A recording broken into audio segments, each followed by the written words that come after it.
Good day, family. Good day, everybody. So glad that you guys can join us. We'll be starting here moment in about 2 minutes. Let me see if I can set the timer up for that. About 2 minutes, we'll be starting here. So glad that you guys are here. I hope you guys had a wonderful day. Another great day out today.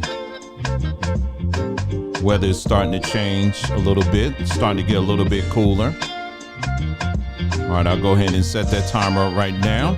We're at 2 minute countdown here, and then we'll get started here after that, okay?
I stepped out.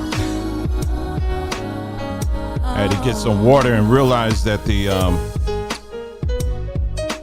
have a Berkey, and I didn't realize that it was empty. Well, I forgot it was empty, and so I had to fill it up right quick and get some water here. So anyway, so glad that you guys can join us here today for this broadcast. I hope you guys had a great day. It's a great day, Saturday, August the 10th. August the 10th, 2024. Before you know it, y'all, it's going to be September. And then we're going to be heading towards the into the fall. And whole nother situation awaits everybody. And that's the elections. So, man, I mean, time is moving, ain't it? But anyway, today we're going to have a very interesting broadcast. We're going to be diving into a topic that we're going to take great care in how we talk about it, but it's something that's very important. And as the name of our channel is called Saba Journeys, we're on the journey. And as you're on the journey, what happens? The scenery changes. But at the end of the day, the destination, it remains the same, don't it? And what's the destination? It's the truth. And so if you're trying to get the truth, you're going to have to be truthful. And you're also going to have to tackle some things that, that perhaps in the past you may have avoided or, didn't want to get into it because you didn't want to get in anybody's nerves or, and all that kind of stuff. No. We're going to have to look at these things meticulously and honestly. And that's what we're doing here on this platform. So, if anybody comes here, because I know we get people who come on occasions, which is fine. This ain't church and ain't nobody, and I'm not your pastor. And I'm like, okay, now where you been? Where you been now? I haven't seen you sitting in your seat now. No, this ain't like that. Okay. So you fine, free to go, come whenever you want to. Okay. But if you are that individual that has, maybe you've been away for a while and then you came back and now all of a sudden you see me, well, he was talking about the Hebrew stuff and then, he was diving into the who and the L stuff. And now all of a sudden he's here. I'm confused. I don't know where you go. Well, it's because we're on the journey. And like I just said, when you're on the journey, the scenery changes, but the destination remains the same. Back a few exits. Yes, that's what we were talking about. Doesn't mean we ain't going to talk about those topics again. It just simply means right now, this is what we're in right now. And I guess the reason why we're talking about this whole topic about manhood and masculinity is because as me and others have predicted that with this particular election cycle, when word got out that Kamala Harris was in fact going to be the one that was going to be selected, we knew right off that this is going to be an onslaught on men, particularly black men. And so I, as a black man, so I began to, and it just started ticking up more. And it's at ridiculous levels right now. I am purposely, and I've said this in a recent broadcast, purposely, avoiding, like trying to avoid Twitter as much as I can. I get on it still every now and then, but, the kind of stuff that I'm seeing on there now and some of these fools and idiots, some of the things that they're saying to, and trying to portray black men. I'm like, no, enough is enough. We're going to get into this. We need to clear some things up. So if you didn't get a chance to see the video that I did recently, it's somewhat of a series. It's a trial balloon I'm putting up there. And it's basically talking about, as like I said, as men, real black men, black American men, more often than not, when we do things, we prefer to be behind the scenes. We prefer to be in the gear room. We don't necessarily want to always be, hey, look at me, everybody. Here's my phone. I'm taking a selfie while I'm helping this old woman, or I'm doing it. No, we don't necessarily we don't want that. Now, there's men out there that do, but real men don't want to do that. I mean, you can go to, for those of you who have fathers that grew up in the Jim Crow era, or maybe, or maybe you had grandfathers that grew up in that time, they will tell you a lot of things that they did. They don't, that superhero-ish, that some people may see it as that, men, a lot of men don't really see it. It's just, this is just the kind of little things that we do every day. I saw this video just the other day. It was a black man who literally was out. I don't know what he was doing. He was just out walking, and it was this woman, I think she was like Hispanic or something. The dog passed out. I don't know what happened to the dog, but he passed out. He was almost out of here. This black man got on his knees and gave that dog mouth to mouth and was compressing his, and I know some of y'all like, ill. I know that's something, but if when you love these animals, there's nothing you won't do. And literally was compressing the chest and all of that, brought that dog right back to life. And the lady was just so thankful. She was like, wow. She said, if you wasn't here, he wouldn't be here. He would be out of here. And she was just so thankful and grateful. And he was like, oh, nothing. And just kept right on doing what he's doing. And so there are a lot of stories like that. And what you see online oftentimes are all the bad things. It's the same thing with black women. There's a lot of great things that our black women do that do need to be celebrated, that do need to be acknowledged. But unfortunately, on a lot of these platforms, they will focus on the negative. So what we're trying to do here, just in our little tiny part, is to focus on the positive, the things that, and then when we do talk about the negative, let's talk about it from a constructive standpoint, okay? And so just because you may catch us acknowledging these bad things, don't walk away from this thing thinking that we're saying that all black women are this, because that's not true. We're talking about a specific segment, and we're taking note of a trend, and we're saying, you know what? Let's take note of this trend, and what do we need to do? How do we address this individually? And so that's what we're talking about. So don't get tripped up on the title. Oh, he's saying all black women. No, I'm not. So get out of your sensitivity and see, here we go. Here's one idiot right here. And yes, I'm going to call you that. I'm going to call you. You are an idiot. This person right here, I'm added to the screen. Let me put you on the idiot screen right here. Let me add you to the broadcast. Is this channel waging war on women? Always negative vibes surrounding black women. Did you even listen to anything we were talking about when we talk about black women? Absolutely not.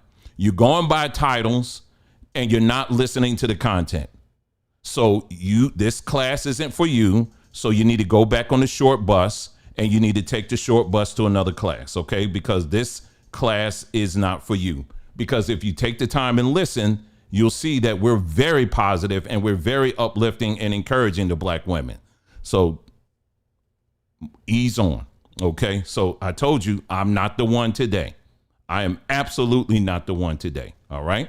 So that's why I said this video may be a little bit lengthy, just like a lot of the broadcasts that we do, but we do that so that we can give as much information as possible so that you can hear the whole matter. And then at the end of the broadcast, we're going to give you an opportunity to call in. So if you have any questions, maybe you agree, maybe you disagree, it doesn't matter. The phone line will be open for you. Okay. So with that being said, thank you again for tuning in. Really appreciate it. So we're getting ready to get in and we're going to talk about this here. Okay. So anyway, what we're going to do is we're going to start off with, let me get my drink of water first here. Okay. So let me mute this real quick because I don't want y'all to hear me gulping here. Hold on.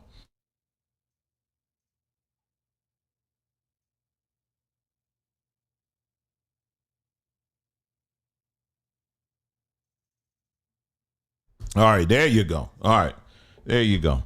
I was trying to see if I could hang on to the end, but I said, nah, let me go ahead and get my drink now. Okay, so let's go ahead and get into it and let's talk about it. So anyway, so I want to start off with this. We live in a world today where it's okay that literally thousands of young boys, it don't matter if they're black, white, Hispanic, whatever, it don't matter, are being sexualized by their teachers, oftentimes as women teachers. Now, when I tell you, I have been writing, I have been shouting about this for years. When I tell you for years, this goes back to the early 2000s when I had a blog that I was writing for way back when. I would literally take the pictures of these stories that were coming out of teachers. It was every week there was a story coming out about a teacher that did something sexual to a student. And I kept documenting it over and over again until finally I was just like, it just got too much. And here we are in 2024 and this is still an issue. You would think, and in 20 years and I would say close to 20 years. Dang, am I that old? It's time passing. I've been covering this day for a long time. Dang. But you would think in all of this time that this would have been by now, out of all the presidents we've had, be it Democrat, Republican, it doesn't matter. You would think that by now they would have had some solid legislation where when these stories come up, that women and men, because you got men that engage in this too, where there is a solid piece of legislation where, if this happens, if a teacher is caught doing this, that there's some piece of legislation that will automatically, it just fast pace them into prison. I mean, literally fast pace them. But the fact that we're talking at least 20 years, close to 20 years, I've been talking about this. I still can't believe that's 20 years. Maybe, I don't know. Maybe it was a little bit less than that. I'm still trying to wow, was it really that long? Wait a minute, went back up. It's close to that. It's very close to that. All right, I'll just say 15 years. Let me, just for my own conscious sake, let me just say 15 because I'm I can't be that old. But anyway, so let's just say 15 years. Let's just say that. 15 years since I've been covering this. You would think there would be a piece of legislation that's out there where they would fast track. Anytime stories like this come up, it would be an automatic fast track for these individuals to go into prison. Do you want to know why there's not one? Well, I'll tell you, it's very simple. Look at the demographic. The overwhelming majority of the teachers that get caught doing this kind of stuff are who? White women. It doesn't mean that you don't have men doing it, because you do. It doesn't mean that you don't have black men or women doing this, because you do as well. All right. But there isn't any piece of legislation on this. But yet, what is the impact? What's the impact when a child becomes sexualized like that? Well, there's a whole lot of impacts that happens. Mentally, how they perceive themselves, how they perceive other people, specifically women. Because a child like that being introduced into that mindset by an adult, you're automatically imprinting in their brain and in their consciousness that they believe that all women are like that. So you're literally creating these little mini monsters, if you will, with this stuff. And what's even more surprising is that a lot of these individuals that engage in this, they're married, and not just married, they're married and got children. And I'm like, is it really that bad at home that you got to get with children on this? There's let me see if I can pull this up for you, because I want you to see this too, and just how open and just sick this stuff really is. Scrolling here. Let me see if I can pull this up for you here. I don't know if they're just doing this for clicks. I don't know if this is, whatever, but there was here it is. Here it is. Let me pull this up here. Let me drag this over here to my other screen here. Hold on. Yeah, so we're not going to deal with the foolishness today. Like that individual coming. It seemed like you bashing women, and don't even, because you didn't even listen. Who's on here bashing women? And anytime when I challenge, and y'all know, every time when I challenge people to say, okay, give me the timestamp, show me exactly where I'm saying, they go ghost. I don't understand it. They go ghost. Once you start asking them. Anyway, here we go. I'm going to bring this up on the screen here. I got it right here.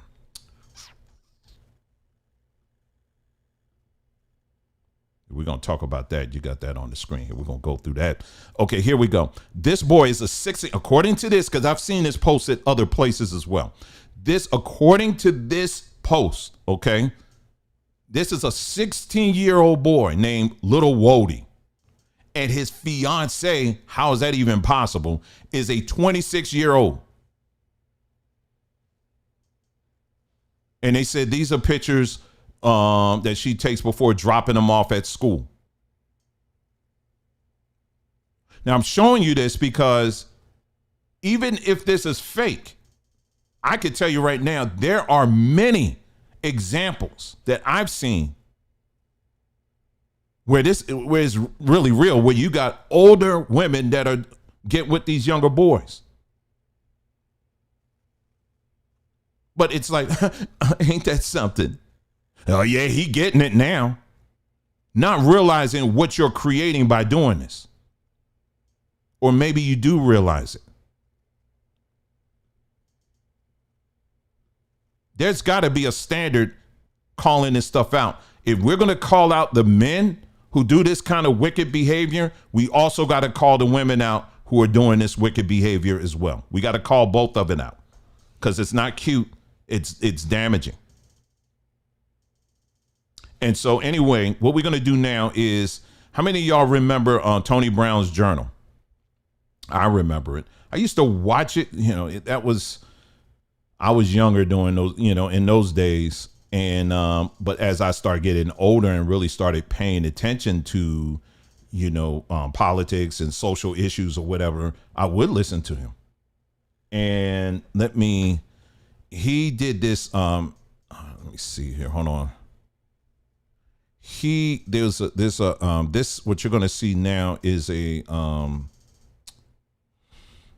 is an interview he did with a professor. And in this interview, they're talking about immigration, right? They're talking about the impacts of immigration and how immigration, how it is misconstruing Black American success.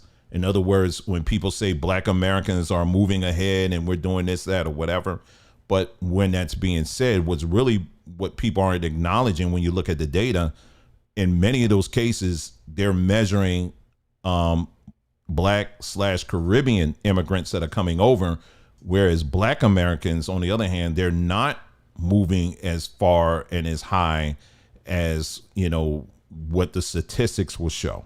All right. So, but there's another element that they're not addressing that would make a great part of this discussion that I'm going to add. But it's a very good, it's not the whole interview. They, you know, it's Twitter, so they can only upload it in pieces. So it's like 2 minutes of a clip. So let's go ahead and let's take a listen. There are also Black people who are increasingly immigrants from Africa. So hold on, let me switch this up. I get my tech guy in here. I've been telling him to show up here. He ain't showing up here, so you catching me doing it. Anyway, here we go. The West Indies, and Latin America. The largest minority in America is already Hispanic, and based on the trends, the future leadership of Black America itself will be foreign-born. African Americans are now at the end of the diversity line, a new study finds. My guest on this program is Dr. Camille Charles, Associate Professor of Sociology at the University of Pennsylvania and co-author of a study on Black immigrant enrollment at major colleges. Welcome, Doctor. Thank you. Thank you for being with us. We're going to use some words I know the public has heard a lot about, but you in higher education have varying definitions of it. So I want to start with this concept diversity, first of all. Okay. And I want to start with when we get to the findings of your study, so they'll have some context for it in the insider higher education way. One is, one of the goals that has been universally adopted in higher education and perhaps throughout education is the concept of diversity. Diversity can have a number of meanings. It can just be bean counting. Mm-hmm. How many Blacks, how many people from Samoa, how many people from Mexico, etc. Or it can have the old affirmative action implication, which is when you can get enough Blacks into the select colleges and universities, you are almost automatically going to diversify America's establishment leadership. Right. In other words, if you go to your school, University of Pennsylvania, if you go to a Yale or Princeton or Harvard mm-hmm. or Stanford, you are more likely to become, at the end of the day, in your career, very highly placed in our institutional society. So the idea is to get a representative number of African Americans on that track. Okay. All right, let's get to the next part. Now, give us the bottom line of what everybody is talking about in terms of the report that you and your colleagues just made. Well, I think the bottom line is that we have an increase in the number of black students on selective college and university campuses nationwide. I think that there has been an assumption that that meant that we had an increase in the number of African Americans on those campuses, meaning they're the multi-generational U.S.-born descendants of Africans enslaved in the United States. When we started this project several years ago and followed a cohort of students through their college careers, we found that, in fact, immigrants and children of immigrants were overrepresented among the black student population on these campuses. So that while, yes, there is this overall increase in the number of students, a large percentage of these students are actually either immigrants themselves or U.S.-born children of immigrants to the U.S. And that's what got people talking about, you know, whether or not we are abiding by the spirit of affirmative action, or have we moved into this area of talking about diversity more broadly, or are we just bean counters? And the idea is to get the numbers up, since when we report the yield for the year at our institutions, we're not saying, well, this many are those multi-generational African Americans that we've been talking about all along, and this many are immigrants or children of immigrants from these various places. We get a number of black students. And so as part of that research, and then Lonnie Guinier and Henry Louis Gates at Harvard also took notice because they noticed a similar trend at Harvard, which is not one of the institutions in our project. And so then we started to think about what is it that makes these students more attractive. Certainly, these students meaning the immigrant students. Foreign-born blacks. Right, immigrants and children of immigrants.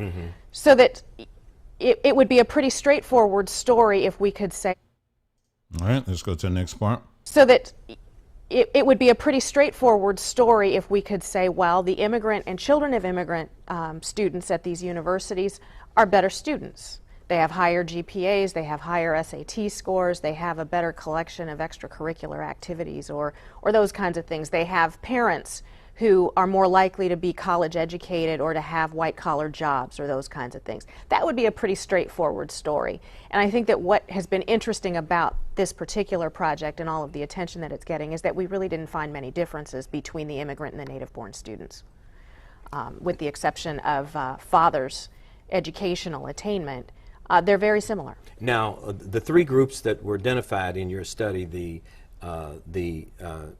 foreign-born or the immigrant or children of immigrants, were blacks from Africa, blacks from the West Indies, Right. and blacks from Latin America. Yes. Now, I have heard through the grapevine, no study, just grapevine, for a number of years now. Harvard was not in your study. Right. But I have heard rumors that only 1/3 of black students at Harvard are African Americans.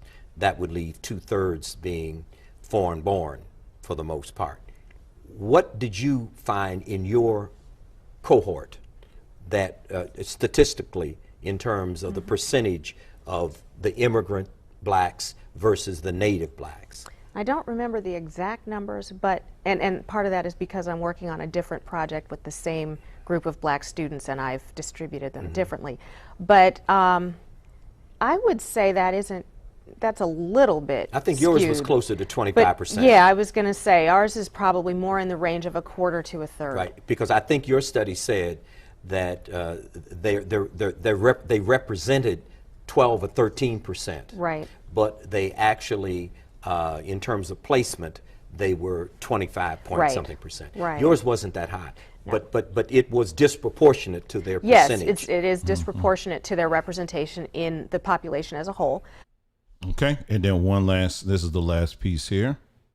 And certainly, as a result of the Washington Post article, I got an email from a woman who is a fairly recent graduate from Harvard, and she expressed a similar sentiment that she was African American, and she said that at one point she and her friends looked around and realized they hardly knew anyone who had 4 African American grandparents, and that there was a growing sense that at Harvard there was this divide among the black students, but that it was a difficult thing to talk about because despite having some resentments about that, these were also their friends.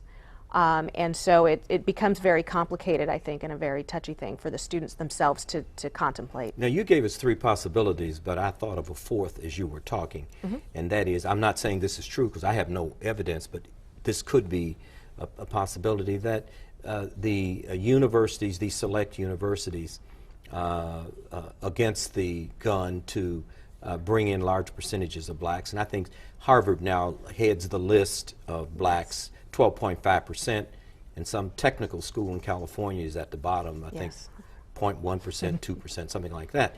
Now, at a Harvard, we are believing that, as you said, assuming is a better word, that these are African American blacks. The other theory, they hint toward the attitude, they don't hint, the attitude of many whites with regard to African Americans and so forth. I'm going to get to that in a minute. But what this other theory is that so many whites now in business, in education, in certain institutions have such a negative view / stereotype in many instances of African Americans that A, they don't want to hire them, and in this case they are surmising, is it possible that these universities want diversity but they don't want to use African Americans to achieve diversity because of the negative images and perceptions they have? Okay. Unfortunately, that's all I have. That's the only clips I have. Another great question he was setting up there. So I tried to see if I could find the rest of the clip there, but was Tony Brown. He's still around. I didn't realize it. Homie's still around. But if you go to, I think it's TonyBrownsJournal.com, all his videos are on there. And when I went to the website, it was like $10 for the entire year, and you get access to all his videos. So I was like, yeah, shoot, I may go back and comb through some of those, because Tony Brown was pretty thorough. I really liked him. And so anyway, you may want to check that out if you can find it. But it was really good conversation. You know, again, they're talking specifically about Black Americans and their, representation on college campuses. And they're saying versus, African, Caribbean, West Indies, South American students, right? And as you heard, the doctor says that it's disproportionate, meaning that the higher percentage is the immigrants that are coming over versus Black Americans on these college campuses that were part of this study. Now, let's take the conversation a little bit further. When you look at the percentage of those that are on these campuses that look like us, you're going to find, because there's other studies that have shown this as well, there's a high percentage of those individuals that happen to be women, not Black men. So Black women, by and large, are making up a great percentage. If they were to split that study up by gender, and I do want to get my hand on that on her study and her book on this, if you was to split it up by gender, it will come back that by and large, Black women are the ones. When I say Black, I'm referring to Black American. I'm talking the Caribbeans. I'm talking Africa. Central South America. I'm talking all of that. And so when I say Black right this second, that's what I'm referring to. A good percentage of that is made up of Black women and not so much Black men. And in fact, you go even further. On a lot of these college campuses, they have women's studies, right? They have a whole genre of education. It's called women's studies. Let me ask you something. Do they have any kind of genre of study called men's studies? Have you ever seen anything like that? So the power, so where the advantages are, they heavily favor women on this thing. You understand what I'm saying? And you're going to see as we go through this thing today how these women are greatly benefiting off of this. And because they're benefiting off of this in a huge way, that they're being put in positions where they are the ones that are shaping what it even means to be a woman in this day and age. All right. So we're going to get into it now. All right. So anyway, so I played the Tony Brown Journal I'm getting back to my note. I try to write it on the screen. I said, I like writing it on some pen and piece of paper. That's what I do. So anyway, oh yeah.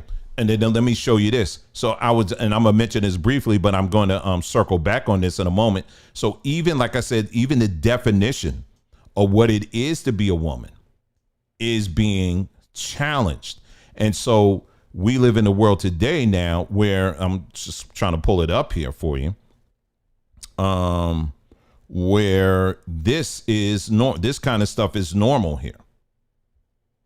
Let me pull this up here on the screen. This kind of stuff is normal.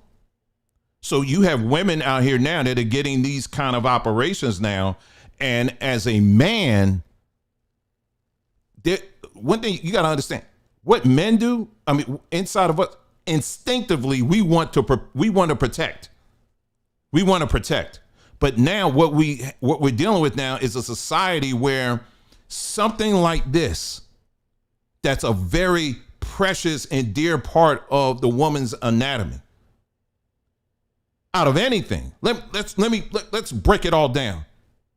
If someone was to threaten my daughter, and I say my daughter, it could be my wife, it don't matter, and said, listen, we're gonna cut your stuff off, I would cut their head off. Do you understand what I'm saying? No, that we're not doing that. But the programming and the conditioning that's happening in this society today is telling these women, hey, listen, that's okay. And now you got these simp men that are out here wanting to defend this kind of stuff. And I tell you, a whole separate conversation. One day I'll get into it, but I'll just say this. I am so tired of witnessing slow train wrecks. I cannot tell you how tired I am of that. Because there are a lot of stories of women that are being encouraged to get this kind of stuff done. And then once they get it done, then years later they come back, I wish I never did it. I wish I never did it. But they took it from me. I can't get it back. Your body, let me just say this too. Maybe I'm diving in too much here, but if you cut an arm off, there's a whole science on this. If you cut a limb off, if you cut an arm off, for years, you're going to still feel like that piece that you cut off is still there. It's like a memory. There's a scientific name for it. But even though it's not present, even though your arm is gone, your brain is still programmed to think that it's still there. So when women, and I've even read about this, when women get this kind of stuff done and it's cut off, a lot of them in their brain, it's still there. So you're taking that from them. You're robbing them of that. And you say, well, they can get implants. No, it's not the same. It is not the same. And they'll tell you that. But the society that we live in today is reconditioning and saying, men, back off. You ain't got no say in this. And again, we let people, thank you. Someone said phantom limb. That's what it sounds like. Yeah. And so what happens is, at the end of the day, it's not that people want to tell you what to do. We just saying, listen, if you do this, this is what's going to happen. Ultimately, you're going to do what you want to do anyway. But just know if you do this, this is what's going to happen. And the society that we live in today says, shut up, don't say that because it's offensive. But then after the fact, when it does happen, now all of a sudden it's like, what now? You know what I mean? It's too late. Things are moved on now.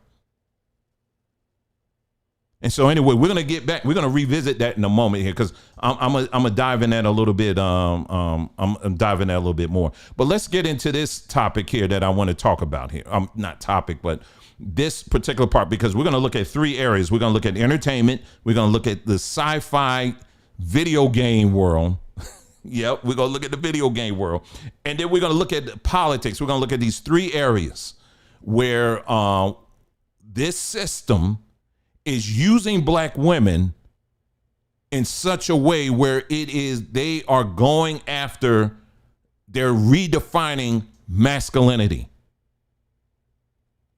And they're introducing and what I would go on to say is that many black women are being used as a Trojan horse for the LGBT movement. That's the crux of what I'm establishing here. All right, so let's go to this right here. Let me pull this up here. There we go. All right. So anyway, this is in a Parade magazine. They said, we're celebrating these 21 boundary pushing boss black women behind the scenes in Hollywood. So let's be clear here for the slow in the room, like that individual I had to tell him to kick rocks here. Nobody here is saying that we don't want to see black women succeed. Of course you want to see black women succeed. Of course we want to see our women move ahead and excel and be great. Of course you want to see that, but not at the expense of where it's destroying us as men and them in the process too. Because as I've done this before and I'm gonna keep on doing it, I'm gonna show you where this road leads, because these women are actually making it difficult for themselves in the long run. And I'm gonna show you that. I've talked about this before and I'll get into it again. But anyway, these in this article, they go in and I know you recognize these women here. Chandra Rains, y'all know her. Rhymes, sorry. You got Ava DuVernay. You got this Lena White. I'm not gonna go through all of them because it's just too much. Okay, I'm not gonna go through all of them. But for those of you who know, if you look, the whole point, first of all, the point of what we were told in the beginning, to promote blackness, if you will, into these spaces was to have our voices recognized, right? To have black culture being represented and presented by black people. Because as you know, going back in the days of, good times and all of that, it was being presented by Jewish people. It was being presented by white people. Black culture was. But then, like Different Strokes and all of that, it was all the old white man who saves the dirty black children from the ghetto and brings them up in the, all that kind of stuff. That was all written from the perspective and advantage of white people. But then there was this move that, because a lot of black people were saying, listen, you need to start hiring us so that we can tell our stories on a much bigger platform. And that they did. But see, you cannot make a deal with the devil and think you're going to get away scot clean, because what they did was said, okay, we got this whole affirmative action kind of thing going on right now. And so, yeah, we're going to promote you. But here are the things that you're going to have to promote along with what you're doing. So you want to present black culture? Go ahead and do it. But make sure you include these little factors in there as well.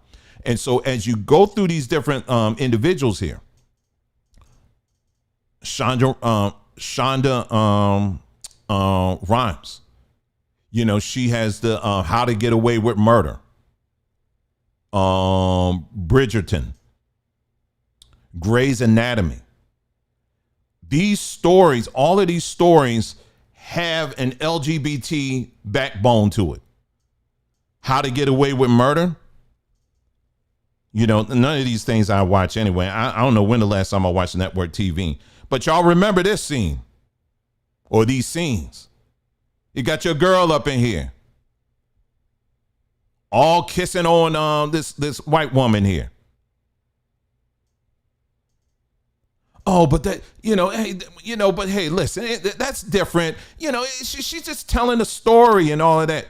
It don't matter. This is what they're pushing. This is in Hollywood, a black woman that has power, and this is what she's doing with it. That's just that show. Bridgerton, same thing. There's some line in that. Scandal. Now, Scandal, that was, You had the black woman who was in a dysfunctional, basically, relationship with the white man who happened to be the president. Now, isn't this something? I wanted to mention this too. Oh, and I looked through all of these too, and you're gonna find, let me go back. Grey's Anatomy. You remember Isaiah Washington off screen? He said something, about one of the actors. It was supposedly something anti-LGBT, and they first of all, they fired his behind. They made him go through the whole ritual of, apology and apologizing and all that stuff. And this dude still is scraping in Hollywood as a result of that. Now, this was under the authority of a black woman.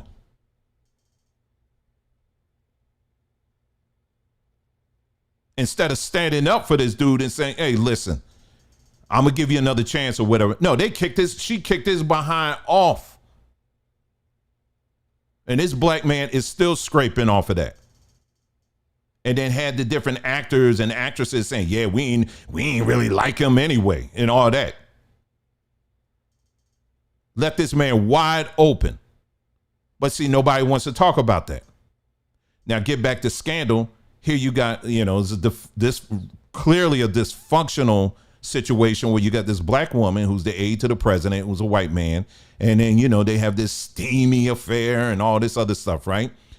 Now, I was thinking about this. I said, when Scandal was playing, I can remember hearing different ones saying how much they loved this show. They were just, oh, man, it just is so great. I'm talking about black women. Oh, she did such a great job with this. Oh, girl, did you see that? Girl, did you see that? I mean, just loving every minute of it.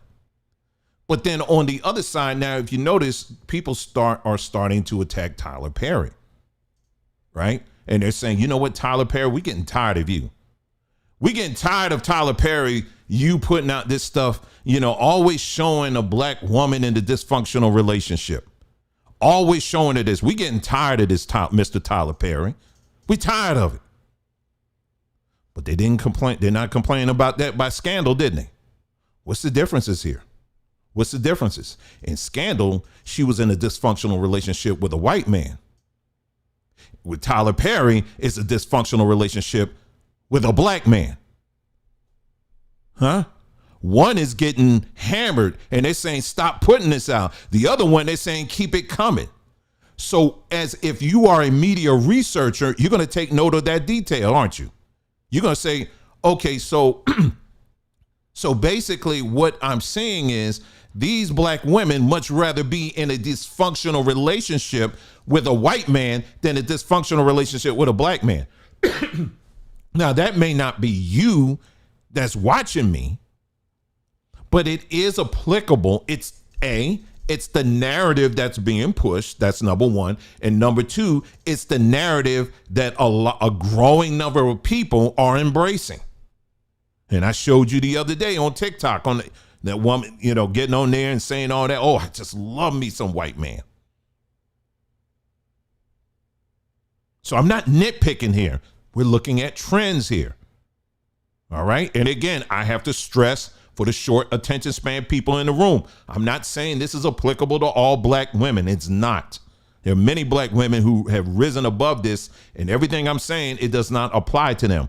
But there is a growing number where all these things are applicable, and we do need to talk about it. Okay.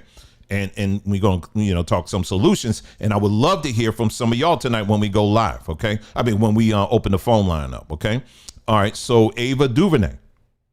I hope I'm saying that right. I hate when they do this. All right. Highlights of the beauty. She highlights the beauty of diverse and queer families.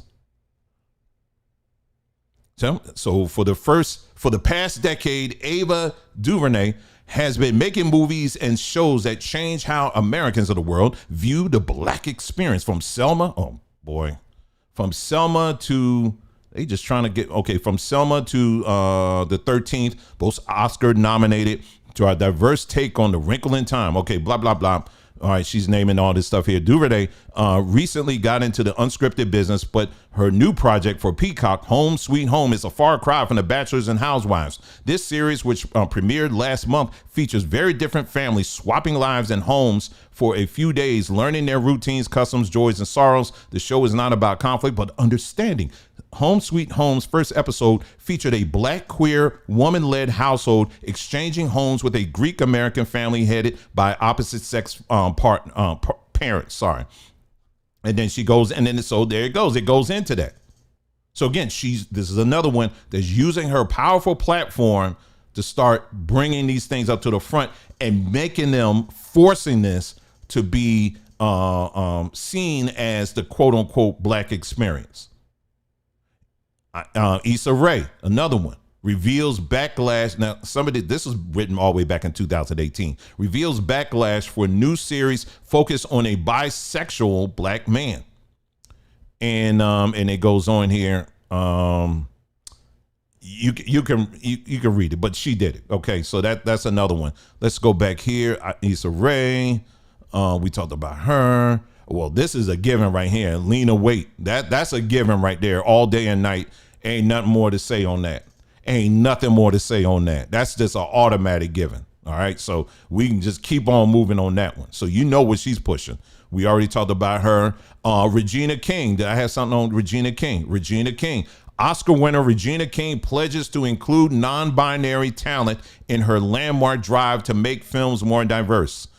Are you noticing a trend here? Are you noticing a trend here? All right, let's continue. Regina King, this woman here, this is Misha Green. What did she do? Did I have something on her? Is this Misha Green? Hold on. No. Hold on. This is Misha Green right here. This is Misha Green. Okay. The disappointing queerness of Lovecraft County, or country so far. Sorry. In the first episode, we see a black man, Sammy, receiving a bee job from another black man, but the giver okay, then it goes on. All right, and I'm not going to get into all of that. But that's the first scene. That's how it starts off. Again, using the platform to promote the imagery of alternative masculinity. I'll just put it that way. And then it's this individual here. Let's see. Katori Hall. She's the writer and producer for P Valley. And here's the article on there. Play the Hot Wing King sheds light on the masculinity, queerness, and black boy joy at the Alliance Theater. Oh, y'all not even seeing what I'm looking at. Sorry about that. Go back.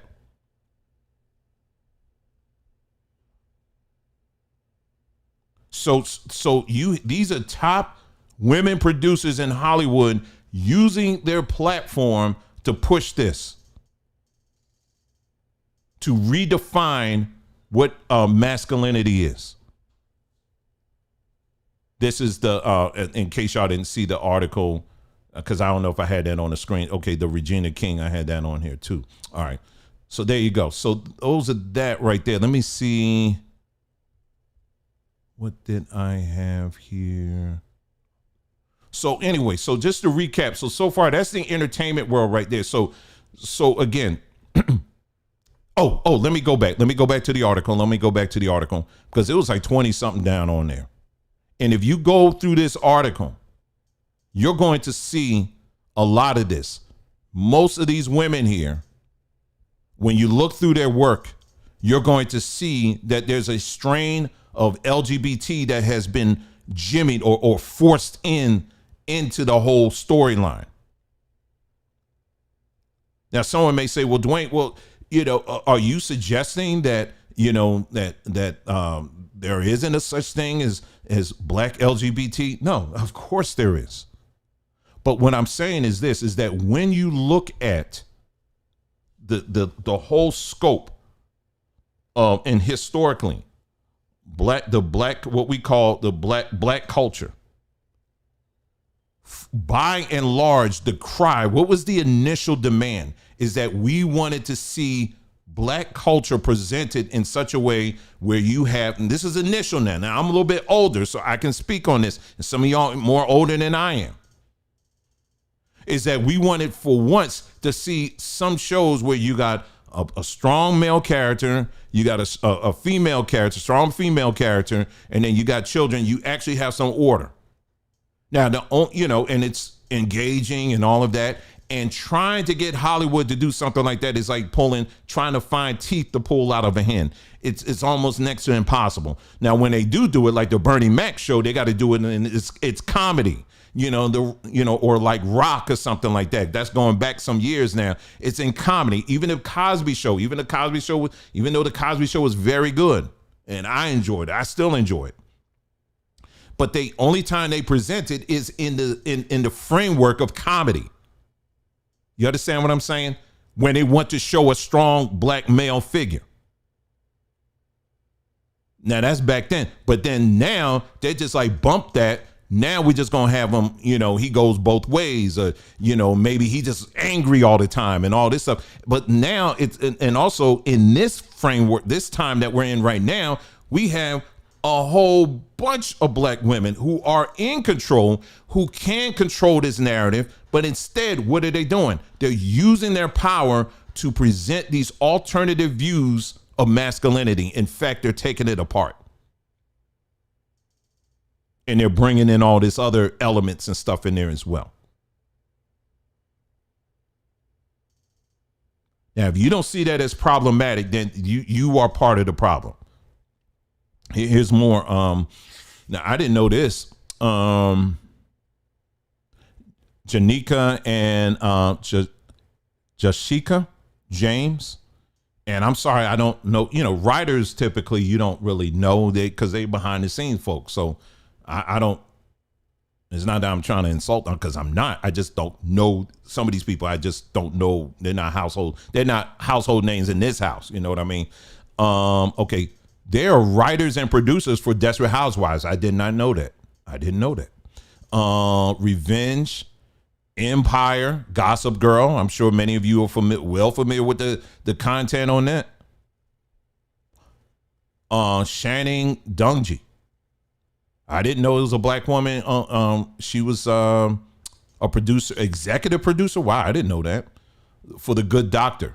Now, my wife, I remember she used to watch that, and then she said she had to stop watching it because it was like something mess in there. She was like, I gotta leave it alone. I think it was some gay scene or something in there. She was like, I'm done with it. And then she's an executive producer for How to Get Away with Murder. And this young girl, this is Marcy Martin. She's a producer. She's actually a producer for Blackish and Little. I don't know what Little is, but yeah, I've heard some things about her as far as I don't know what she's including in her stuff and all of that, but yeah, she's an up and coming. Janet Mock, let's see what a trailblazing advocate for centering LGBTQIA stories. That's another one. Hanelle Culpepper, Parenthood, Criminal Minds, Big Sky, Star Trek, Picard, Kung Fu. So these aren't, you gotta understand, so these aren't just, they're just producing something for the local, small net channels. No, these are people that are major producers, major directors, major writers.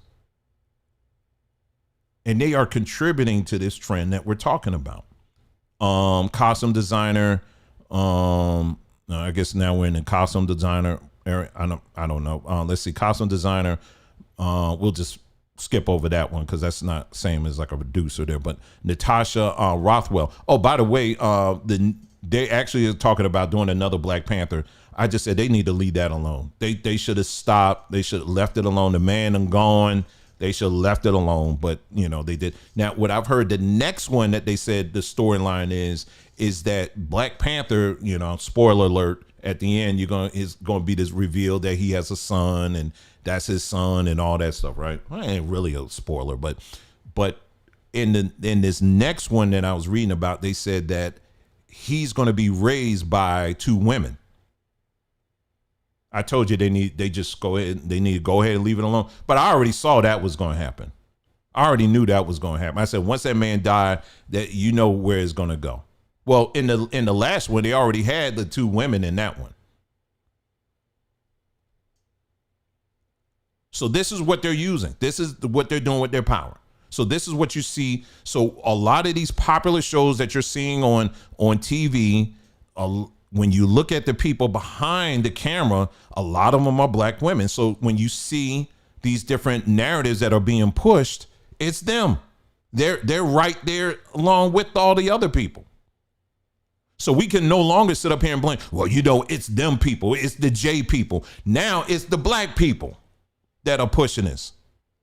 More specifically, it's black women. We have to talk about this.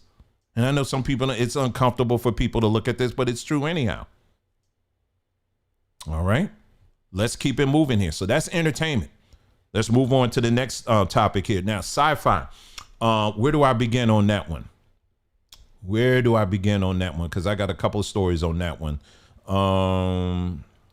Let's see. Oh, it's back here. Okay, so there's 2 stories on that one. Oh, no, y'all didn't.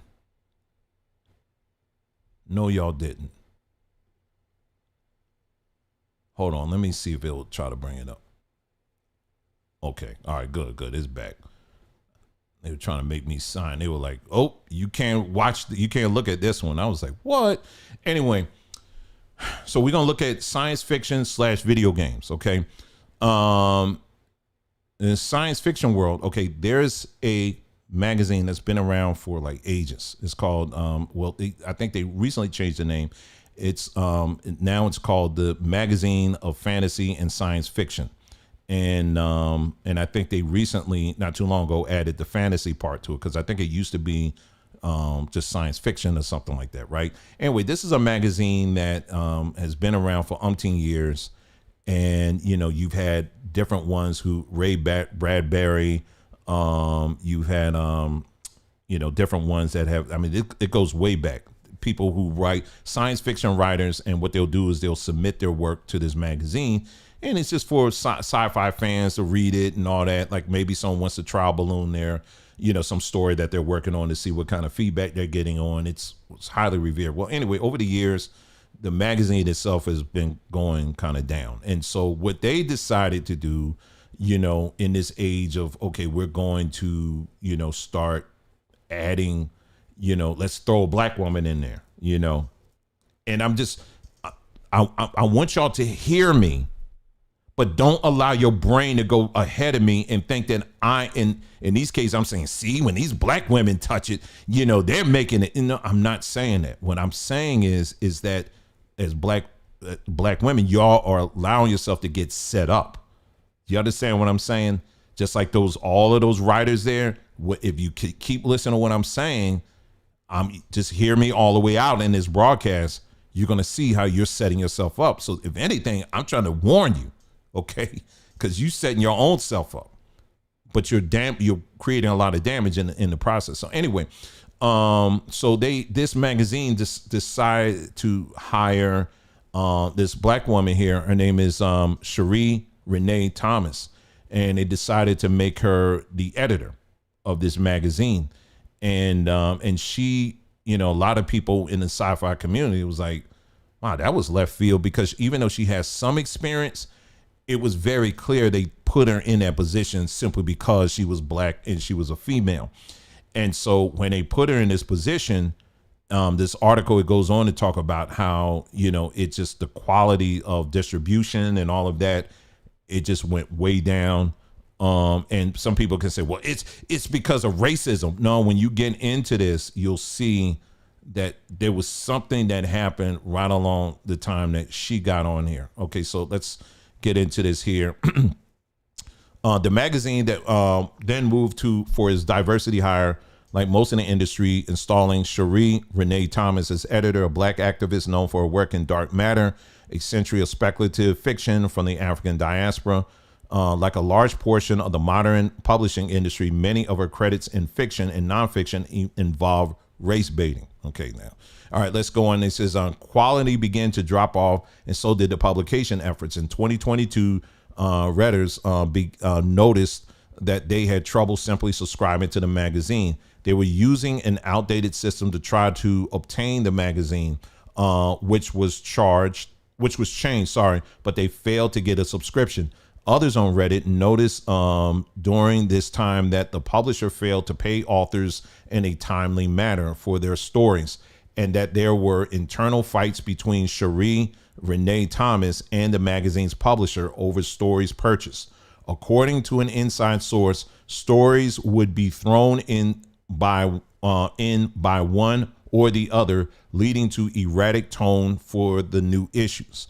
And at the end of 2023, the magazine, published bi-monthly like clockwork since 1949, saw its September-October issue 2 weeks late because of the turmoil. The November-December issue was further delayed and simply relabeled winter issue.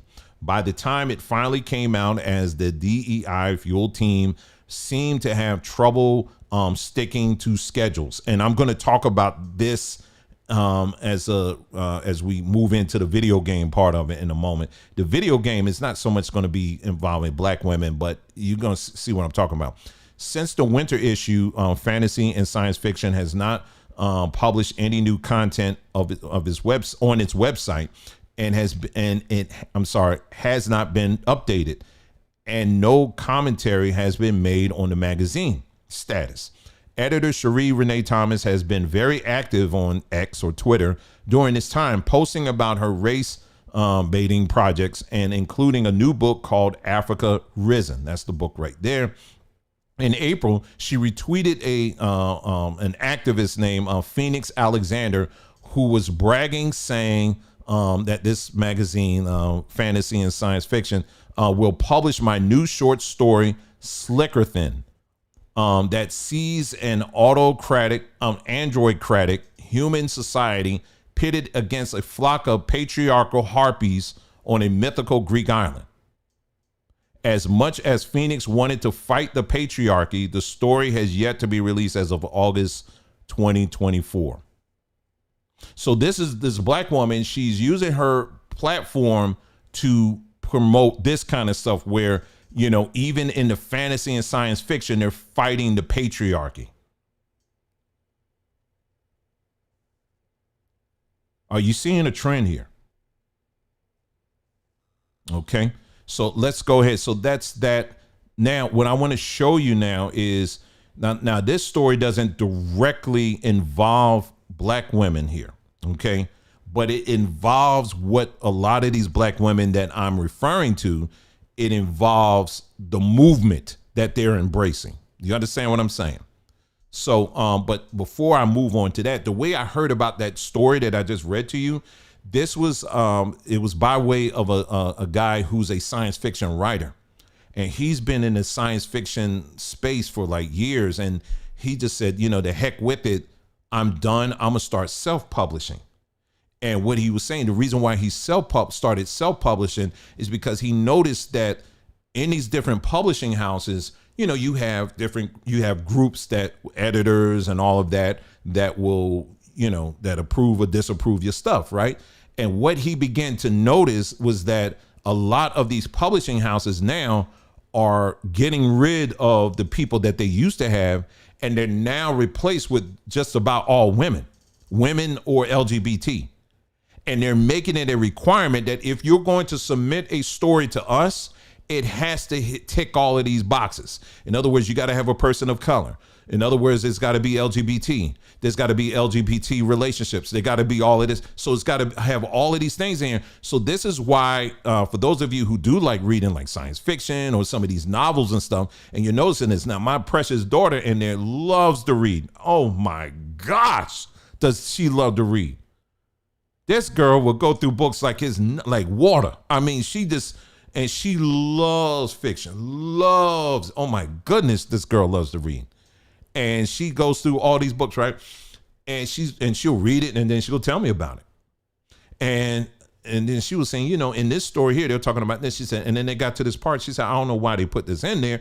It'll be all of a sudden it's like the gay, python, falls in love with the, with the I don't know, with the cobra or what. It'll just be all like, what the heck? Why are you putting all this in there?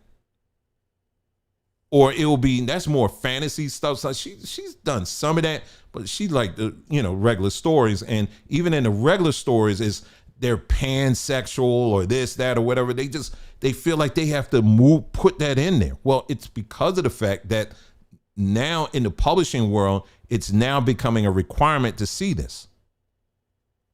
You know what I'm saying? So anyway, so let me move on here to this,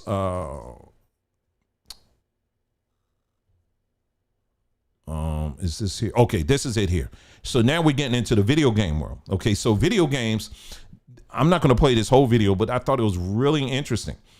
This video here is about 13 minutes long. The title of it is Who Killed Masculinity in Video Games? And we're going to play, we'll just let it play out. Let's just see how much we'll play on this, because I thought it was really something there, the things he was pulling out in this, what he noticed in the video game world. All right, let's go here and let's play. It may just pop up with an ad first, but let's see. Does anybody else feel like masculinity has slowly been drained from modern video games?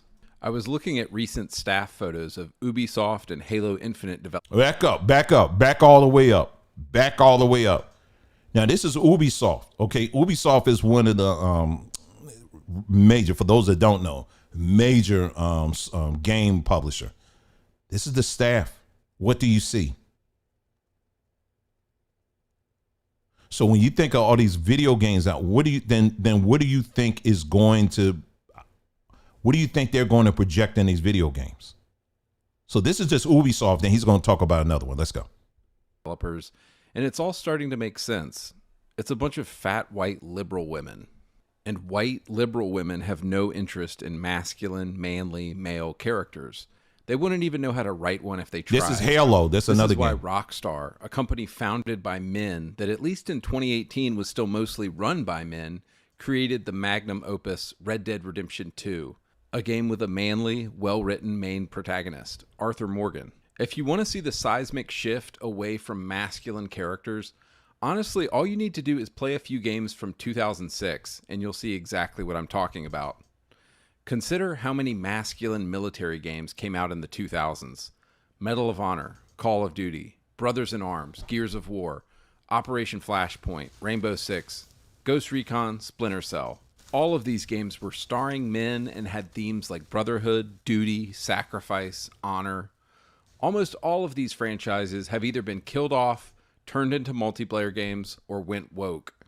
I often wonder why so few modern games appeal to me. And I think another big reason is this. Everything is just so gay now.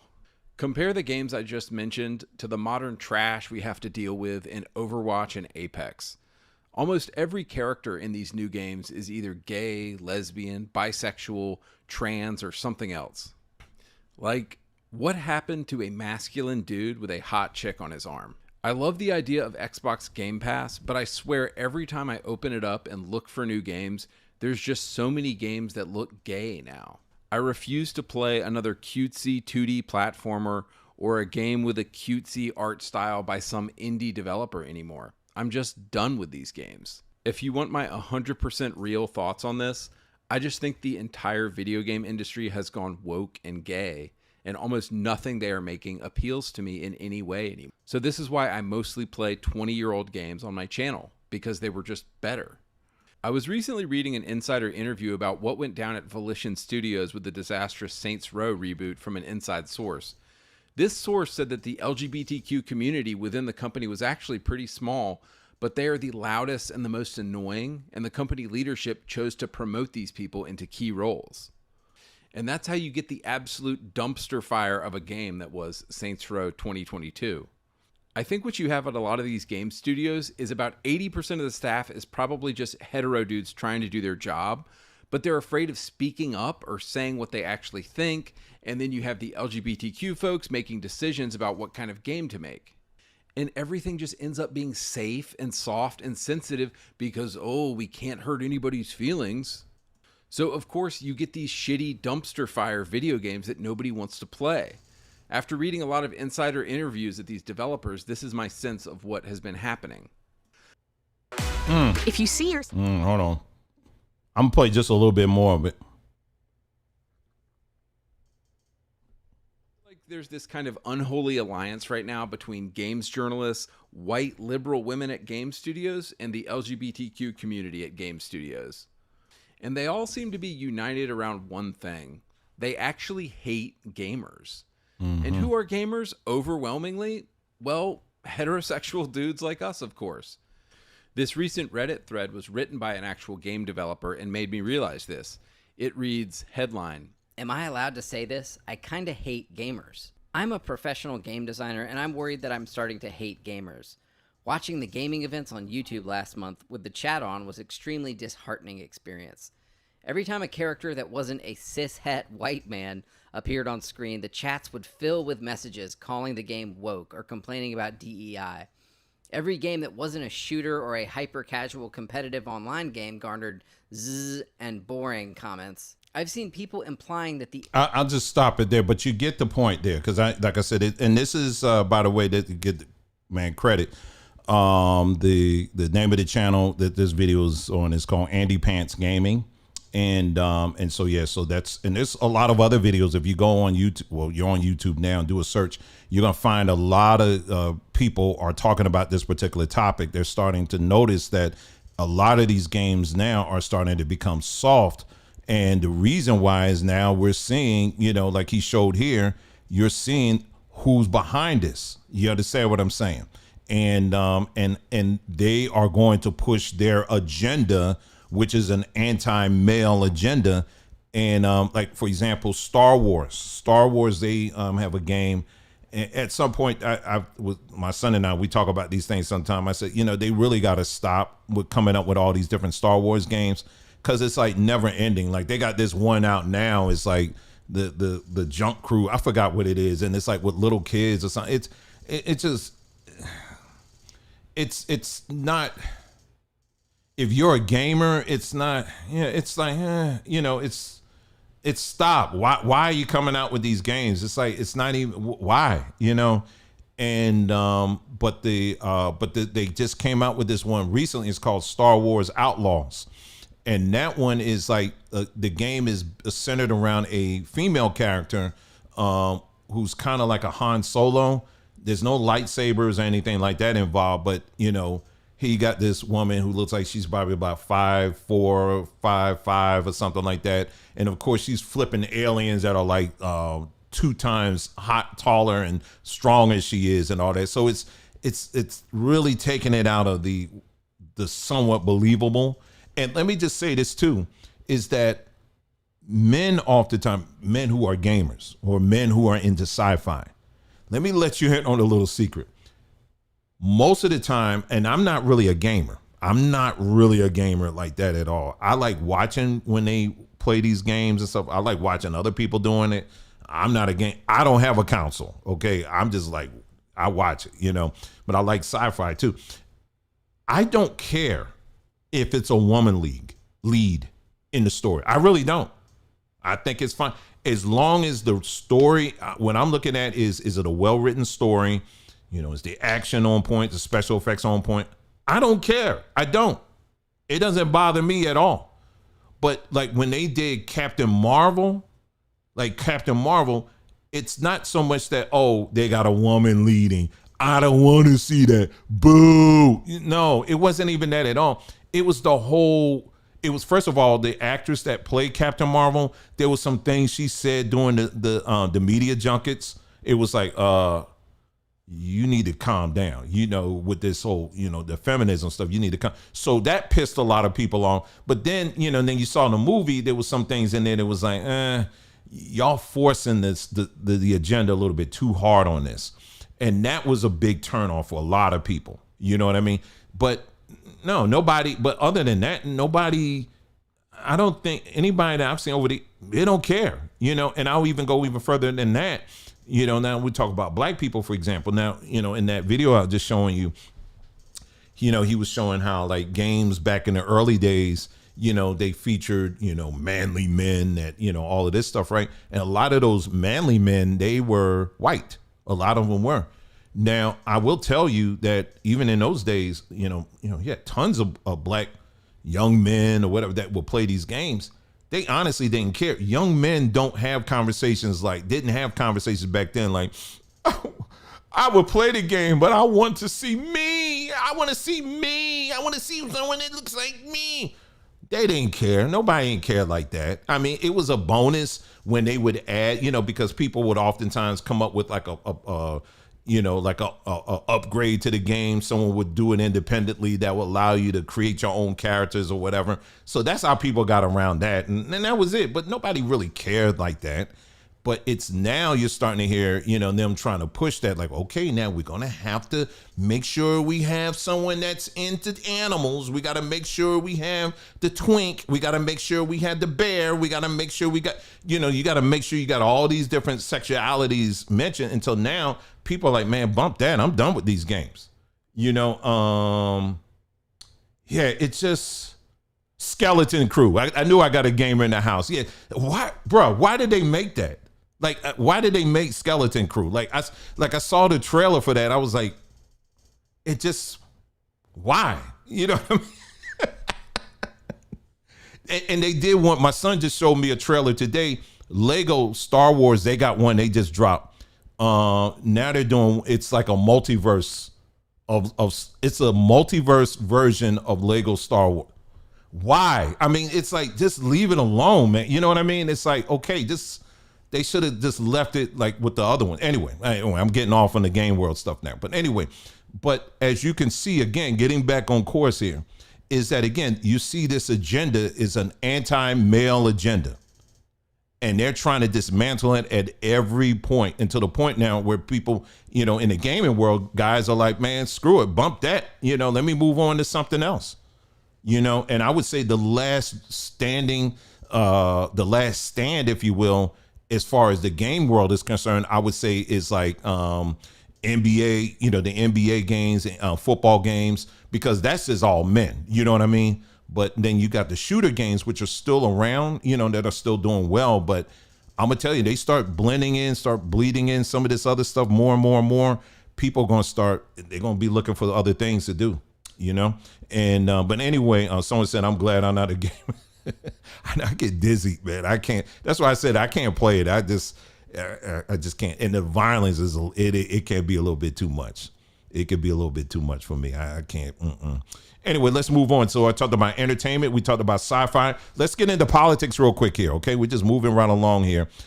This is another area that you're going to see this trend going on. Now, I played this video before on this platform, but I'll play it again. But in the world of politics, I'm going to say politics / education, you're seeing this again. Black women who were put in positions of great power and authority are pushing these types of agendas. Like I said, now in this case, this is Ketanji Brown Jackson. You remember the hearing? Well, let's go ahead and play that again for those who missed this. Okay, this is a hearing that prior to her becoming Supreme Court Justice. For the word woman. Can I provide a definition? Sorry, for let me go back to the beginning. Woman. Sorry. Can you provide a definition for the word woman? Can I provide a definition? Mm-hmm. No. Yeah. I can't. You can't? Not in this context. So I'm not a biologist. The meaning of the word woman is so unclear and controversial that you can't give me a definition? Senator, in my work as a judge, what I do is I address disputes. If there's a dispute about a definition, people make arguments, and I look at the law and I decide. Well, so I'm not. The fact that you can't give me a straight answer about something as fundamental as what a woman is underscores the dangers of the kind of progressive education that we are hearing about. I'll just stop it right there. But you got the point. And that really shocked a lot of people, but not the black folks that would say, we got to get up there. We got to get up here because we need representation. And and damn all the people that's going to say something against her, because if you say something against her, you are anti-black. You're an anti-black woman. Remember all of that? And we're back at it again. We're back at it again. But here she could not define. She refused to define that. And someone that's listening to me right now, you may be saying, well, she was right, because in this proper context, it is a woman. You can't say in that context. No, we know what it was. Okay, look, hold on for a second. When she got the nomination, were they confused when they put the headline up there and identified her as a woman? Were they confused then? They said the first black woman, they put it up there, didn't they? They had no problem identifying her as a black woman then, didn't they? Had no problem with that. But other than that, we don't really understand. All these Negroes, they want to push it right through, not realizing what y'all doing. And yeah, it just, So anyway, let's move on. That's one case there. Here's another case here. Let's see. That was that one. Oh, sorry, not that. I'm not there yet. Hold on. Not that either. I'll show y'all that in a moment. Okay, this one here. Y'all remember Claudine Gay? She was the now the former president of Harvard University. Remember, they got rid of her behind. When people were, everything else this woman was doing, they were okay with. But the moment she didn't defend the J people, now all of a sudden they had to get up out of there. Remember that? They had to get her butt up out of there. And so the title of this one is Claudine Gay made a career of attacking black scholars. Don't defend her for being black. And I've talked about this story. And so let me go down here. Let me see. Go down here. Okay. I'll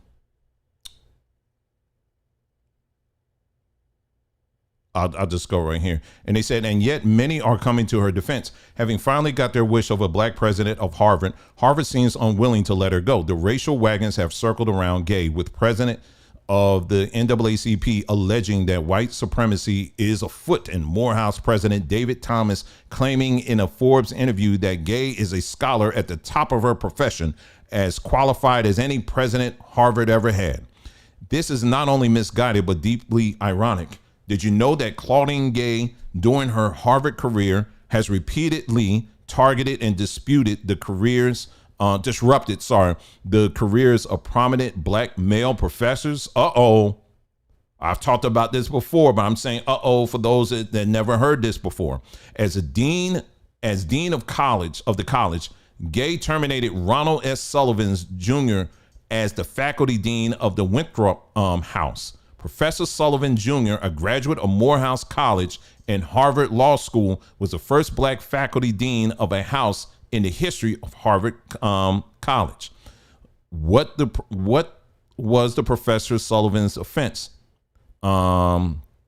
Sullivan, I think this dined to refuse to represent the disgraced movie producer Harvey Weinstein, an act of moral consciousness, since all are entitled to legal representation in our legal system. Yet legal consciousness mattered not to Claudine Gay, who terminated a race pioneer for doing his civic duty. Hold up for a second and let's go back. See, these little bits I'm giving y'all, you don't hear people talking about this stuff. So let's go back again. So just that part again. So here you had a black man who said, bruh, I am not trying to defend Harvey Weinstein. Are you kidding me? I'm not going to defend this dude. I'm not going to defend him.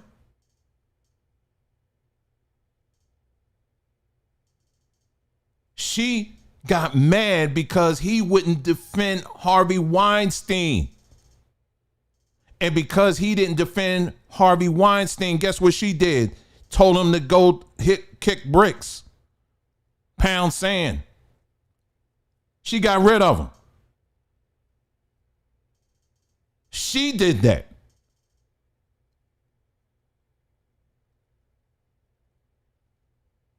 She did that. I'm taking my time with this because I want some of y'all, I want your brains for this to get imprinted in your brains, because this little bit right here, these are things that a lot of people don't talk about this. They ain't bring this up.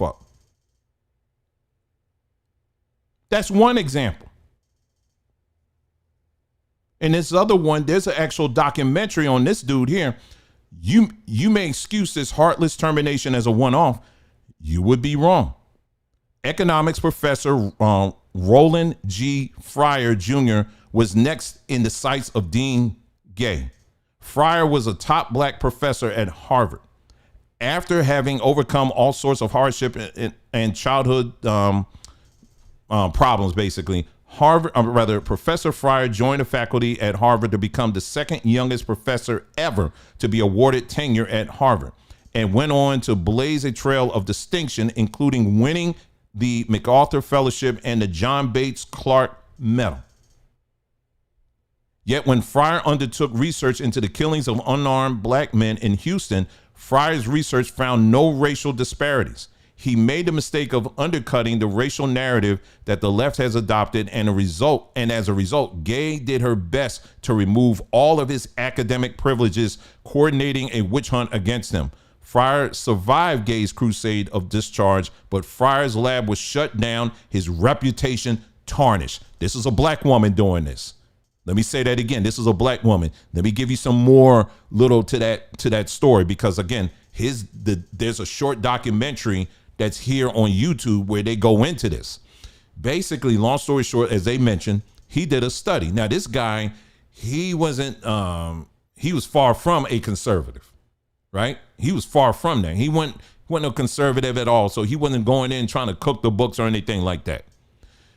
So he already knew what at least he thought he knew. He said, I'm going to do this study. I'm going to take on this study, and we're going to look into what the racial disparities, is race, how high of a percentage is it that all these different interactions that blacks have with police, how often is it race related?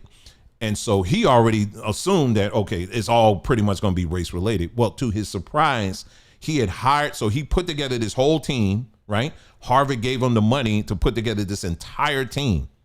And he basically did the study. The team did the study, and they were like, wait a minute. We're not seeing what we thought we were going to see.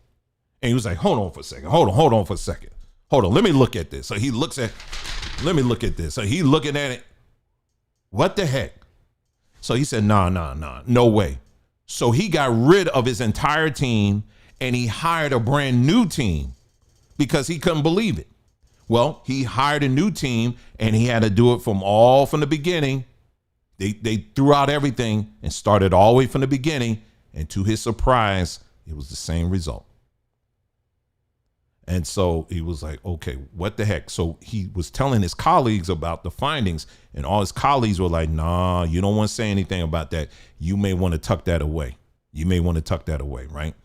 And so he didn't. He was like, no, this is the results. This is what Harvard paid for, and I want to present the results. Well, he presented the results to this committee that Claudine Gay was part of. Well, Claudine Gay, out of everybody in the room who was predominantly white, Claudine Gay, the black woman in there, she really didn't like it.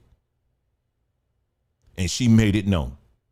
And so what ended up happening was they were like, okay, before they got to the point where they said, we're going to shut you down, all of a sudden, mysteriously, one of his assistants, I believe it was a white girl, a young white student, she texted, let somebody know, hey, I'm just letting you know that he did some inappropriate things. He was saying some inappropriate things to me. So they played that card. And so the black woman was like, aha, we got something. You see how this is playing out? See, back then they were doing that to my man, that little boy that, they would do this all the time with black men. White men would always find a white woman that was, oh, he touched me, he looked at me wrong, all that, right? Now, in this case, you have a black woman that did it. that basically used that story. I'm not saying she encouraged the girl. I'm saying she used that story to give her even more authority, basically to strip this black man down of his accomplishments because she didn't like the answer. And in the documentary, he talks about how the people on the committee that she was part of, they were like, whoa, you may want to back off. I mean, you going a little bit too hard. She was like, no, I'm not. And so he's still around because he still got his tenure, but he barely got that. This is what's being put out. This is all this story, all this that we're linking together. This is what we got. So for those that want to think I'm sitting up here imagining things, no, this is going on. This has been going on. And of course, now we're tied together now. We talk about, Kamala. Same thing. We'll talk about this DEI thing. So it's not just, so when we talk about DEI, the diversity, equity, inclusiveness. Diversity, equity, inclusiveness. See, if you hear a Negro, and then after this, I'm gonna talk about the what I call what I said. I'll tell you. I'll show it to you in a moment, because we're gonna talk about the simp men that defend this stuff. I got 2 videos I want to show you on that. But with this whole diversity push, when we talked about the entertainment, we talked about the sci-fi, and then we talked about politics, right? This diversity push by these black women allowing themselves to be used as Trojan horses. What I said earlier is by default, they are doing some eternal damage to themselves on this. How so? Let me tell you. Because now when you push DEI or diversity, that means anybody can now claim to be a black woman. That means anybody now, it's open season now. Anybody can be a black woman now. Case in point, here's a story here, and there's a lot of stories like this. Here's a black man who identifies as a woman. Here he beating the brakes off of everybody here. Gabinelli.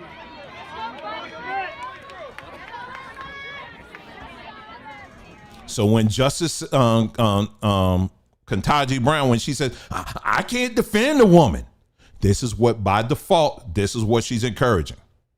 When we go through all of that, all them different shows and stuff that, it's cute to have, the girls, and they have their little guy friend that's really, that acts like a woman and all of that. And they want to put that in there. We're going to make sure we put the non-gendered people in our storylines. But at the same time, masculinity, we want to just shut that down. See, a true man don't want to race women in a race. Are you freaking kidding me?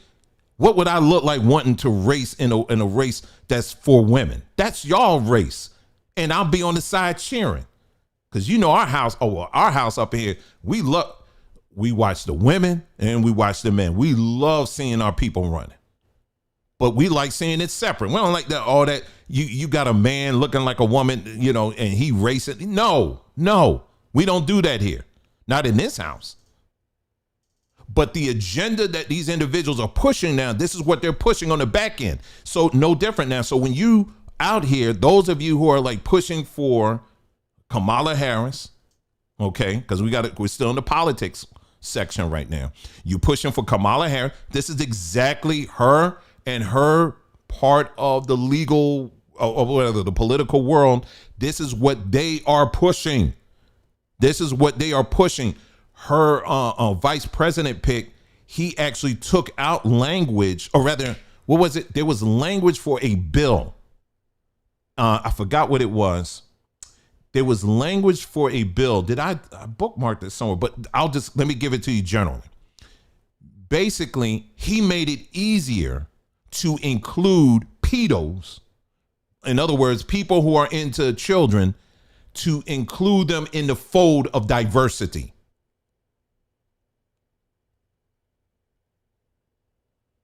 I take these long pauses because, see, we got too many Negroes out here that don't, you just so caught up in color and, oh, she looks just like me. She just looked just like me. And she, she got better hair than me though, but she looks just like me.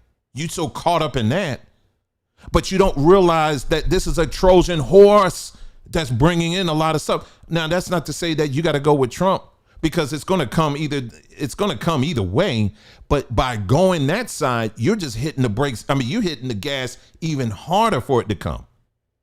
So these black women now imagine my daughter, someone like my daughter, again, she's young, and she says, okay, Dad, I'm working. Well, she's got a job now, but let's just say, for example, there's a company that's looking to hire, and they said, okay, we need to hire somebody, y'all.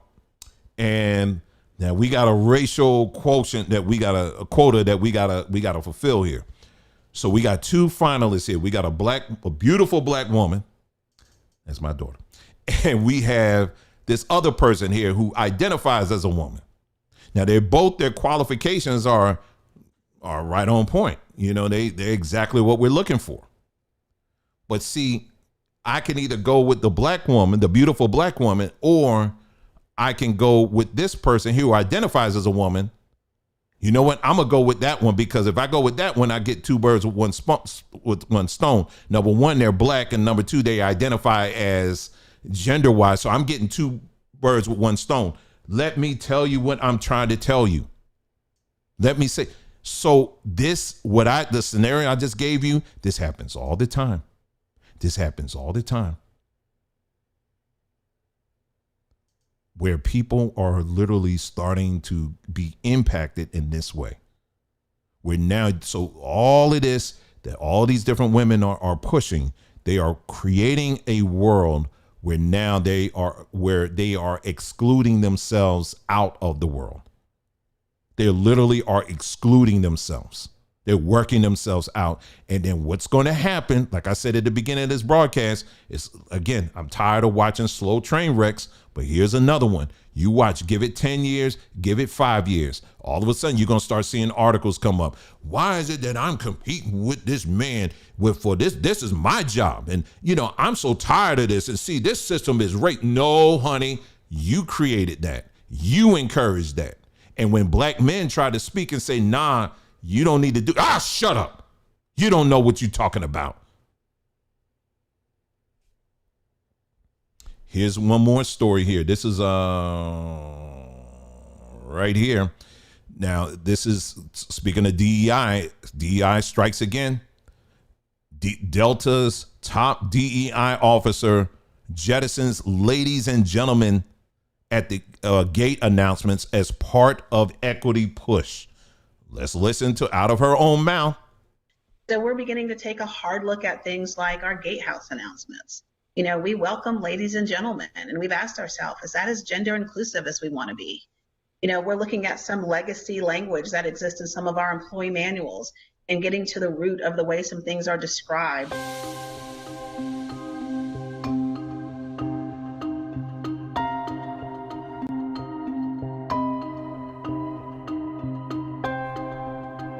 So here you have a black woman and part of DEI's, rather Delta's initiative.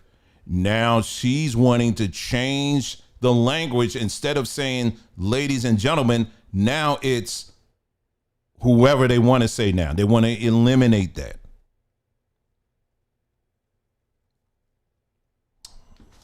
Trying to tell y'all. Anyway, so let's go here. So now we're going to get to the simp town. We're going to get to the simps here. All right. Not the Simpsons. We're going to get to the, well, maybe we can't call them the Simpsons. Let's go to my, our page here. And remember, y'all, for those of you who are just joining, and if you would like to call in, I will have the phone lines open in a little bit here. I just want to play these last 2 video clips, and then I'm going to open the phone lines. If you would like to call in and chime in on this topic, would love to hear from you. And here we go. I'm gonna play 2 video clips for y'all in just a moment here. So I came up with something. I'm gonna call these people Grand Mannies. Grand Mannies. If you can't tell, that's Roland Martin on the left, and then this other one, you know who he is. This is the Ricky Smiley. Ricky Smiley. Both of these guys. Let me tell you something. And I'm gonna get to their video clips in a moment. I'll leave this up here in a moment and tell you. If you want to get a man to do something, the last thing you want to do is to fuss at him, constantly to try to get them to do something. Why are you just sitting around and doing nothing? I'm so tired of this. When you going to pick this stuff up? When you going to do this over and over again? Why are you going to, and you just saying it over and over again. That turns the opposite way. The man will turn the opposite way. He'll tune you out. He'll tune you out in just a moment. And these Negroes, and there's many others too, that are out here right now with this Kamala nonsense, that are out here right now. They have this energy. Let me say, Roland Martin, he carries this old black grandma energy about him. Every time I turn on, it sounds like I'm listening to an old black grandma that's just fussing. Just, I don't know what y'all talking about, and how dare you, you don't know what you talking about, because this is my platform, this is my channel, and and it's just that energy. It's just like, ugh, there's nothing masculine about that. Nothing. I happened to be going through YouTube, and I was just going through some videos, and I saw this older black man. He did this video, and I was cracking up because he said, it's nothing more I don't like nothing more than an effeminate man. He said, I just can't take it. I cannot take it. And the way he said it, it was just funny. But then you got Ricky Smiley the same way. He getting up here, he's saying some stuff. So anyway, I cannot, Roland Martin, I cannot play any videos of him. I can't. Not if you want to see me throw up. I can't do it, because I literally cannot take it. Like I said again, it literally sounds like I'm listening to an old grandmother, and how he just be fussing all the time, just fussing. Let me go to, which one do I play? Now, this is a comedian here. This comedian here, I don't know if I'll get through his video, quite honestly, because this is another one that just made me I couldn't take it. I couldn't take it. But his name is Pierre. And I've seen him on some things before. I was like, this dude is not funny. He's literally not funny to me. He's been on some shows, some movies back in the day. I think he was in the movie Baps or something like that. Oscar material, right? But they have him on this YouTube channel. I forgot what it's called, where he's chiming in on politics.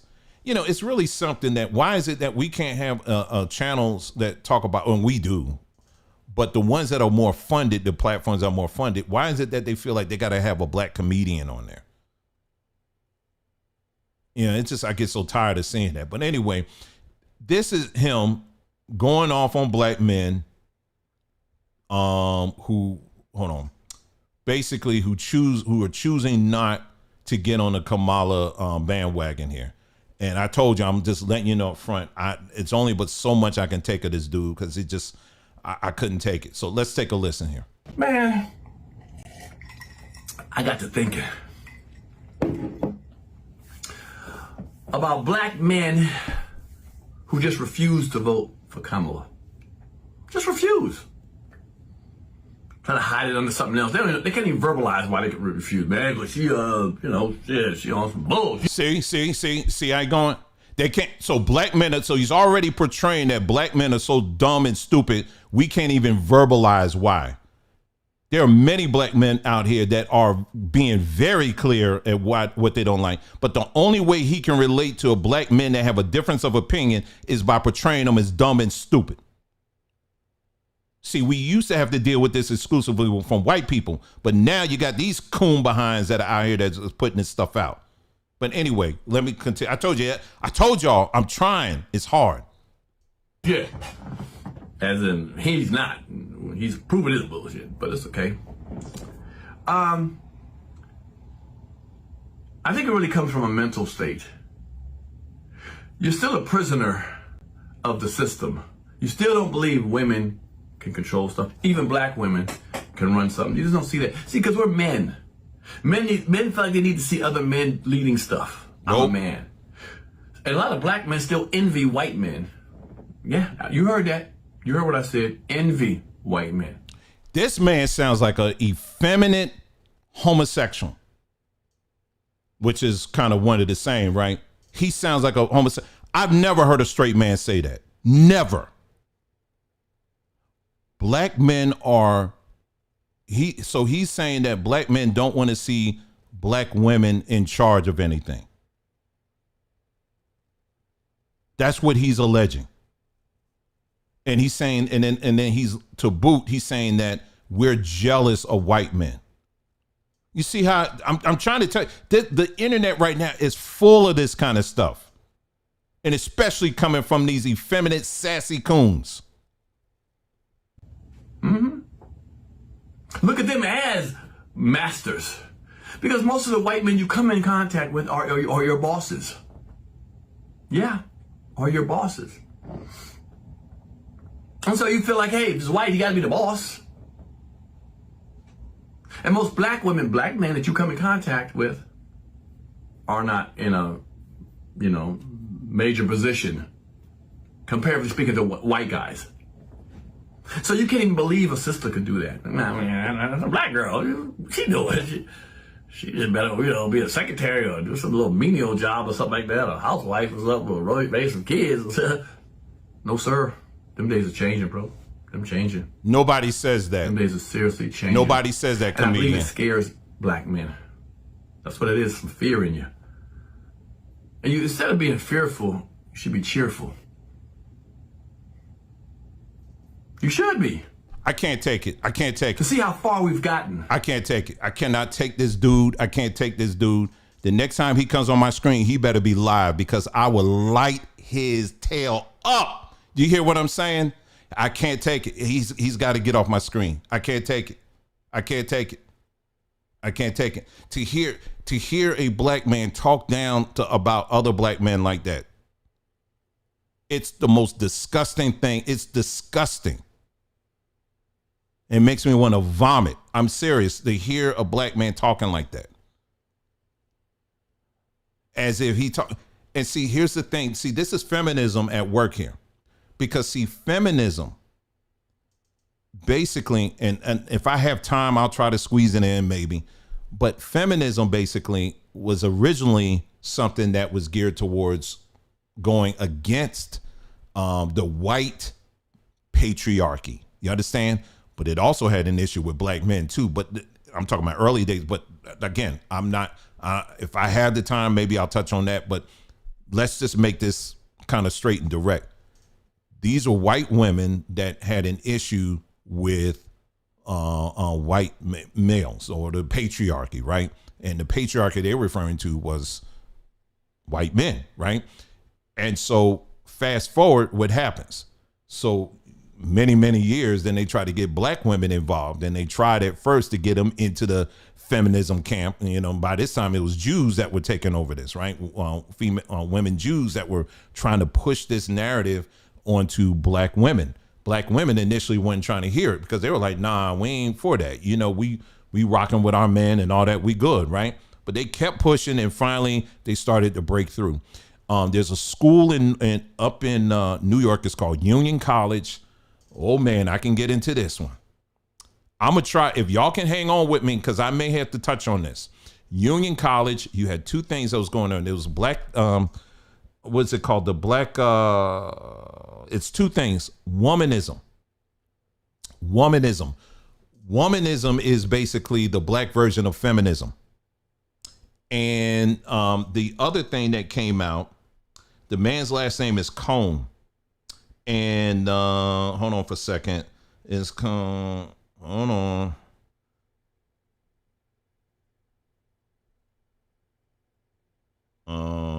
James Cohn. All right, hold on for a second. Hold on one second. Hold on. I'm gonna get it. Black liberation theology. There you go. Black liberation theology and James Cohn. If you ever seen James Cohn, I don't know what he claimed as far as his sexuality, but anyway, but if you look at the foundation of those who established womanism, many of those were straight up dykes. And I did a video on that and talked about that. All right. So womanism was basically the black version of feminism. Okay. And so long story short, I said this the other day. I said, I believe that womanism is something that's kind of folded into feminism. So I think now you just have feminism, right? And so now you have, with feminism, it's like, we just don't like the white patriarchy. We want to take that down. And so when black women start getting involved in it, now they're saying, we don't like the patriarchy. We got to take it down because it's ruling over us. And black men were like, hold on. What power did we even have in this country? What you talking about? Y'all so caught up in wanting to repeat what these white women are saying. That don't apply to us. We never had power like that. Yes, you did. We're going to take down the black patriarchy. We're going to take it down. And as you saw in that science fiction writer, she's using a whole platform that's been given to her to promote a story that basically is about that, taking down the patriarchy. And when they say that, anytime you hear the patriarchy, what they're doing, they're including white men and black men in that as well, as if, again, we're in the same level. No, we ain't in the same level. No, not at all. But that's how they view us. That's how all of this whole thing, that's how they view us. Now, for bonus points, this is extra credit. Some years ago, we did a video. Well, I did that video, the video I'm referring to, where we talked about James Cone and all of that, and we talked about womanism, and we went through the history of it and all that stuff. But we also talked about, again, this is me coming out of the Hebrew space. We also talked about how that was connected to the Hebrew world. Okay, we went there. All right.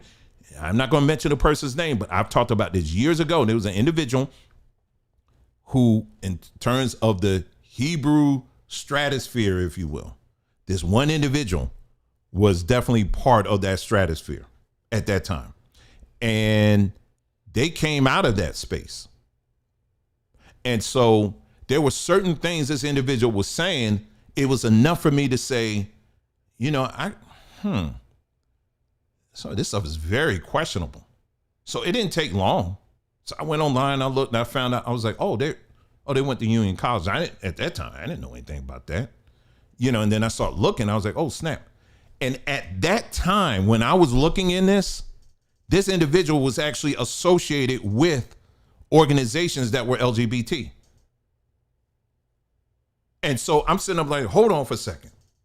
So how are you talking about we, the people, and, we're the set apart people and all this stuff, but then you're actively part of these organizations that are LGBT organizations. How is that even possible? But I saw how it was impacting a lot of things within that, in the Hebrew space. And even to this day, it still is. Very much so. Very much so. So when I tell you there's a lot of things at work, even in religion, this whole thing can be seen. How men, the image of men, getting back to these mannies that I'm talking about, you got pastors today that talk down on men. You want to know why black men don't show up, particularly black men ain't really in the church like that? You want to know why? Because black men don't like being talked down to. A lot of these pastors, they always fussing at black men. They're fussing and talking about, what you doing? Let me talk to the black men for a second. See, black men, you need to do this. And the women be like, that's right. And black men like, you know what, dumb. See, here's the thing. It's one thing to talk about the issues and the things that we're not doing. Okay, that's fair. We do need to talk about that. But if your rusty behind ain't gonna get out of your BMW or your whatever it is that you driving and take the time and spend time like we showed the other day in that video, like that brother was spending time with that father and son, if you're not gonna spend that kind of time, then shut up. Do you understand what I'm saying? How about that? Go sit your behind down and go shut up somewhere. See, a lot of these pastors won't. That's why I said I got my utmost respect for that brother in Michigan. Y'all said Detroit or Michigan. He once had that judo, that karate school with them young black boys. The amount of time he has to spend with these young men and their fathers, that takes some work. Ain't no pastor gonna do that. You know what the pastor gonna be doing? Well, I got a message that the Lord done gave me, and I gotta prepare for it. It's gonna take me all week to prepare to say the same doggone freaking Bible story that you've been saying for years. What you preaching on, Pastor? What did God give you this week? Well, we gonna preach about Daniel and the lion's den. You ain't even gotta listen, it's been written. How many times you gonna preach about Daniel and the lion's den? And just repeating the same story over and over again. That's not manhood. So even the church, when it comes to when it comes to building up men has completely failed. That's why I don't look at, so for me, I had to break out when I saw between the Hebrew space and then the church space I came out, I had to completely, I said, that's it, I'm done.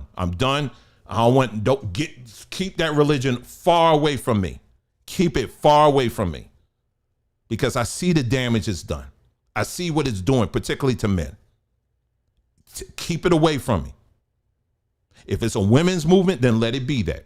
It's okay. Let it be a women's movement. But you doggone, it ain't nowhere in the world can you say the church is a place for men. It's not. It's not. Anyway, I sidetracked a little bit on there, but that's all included in this.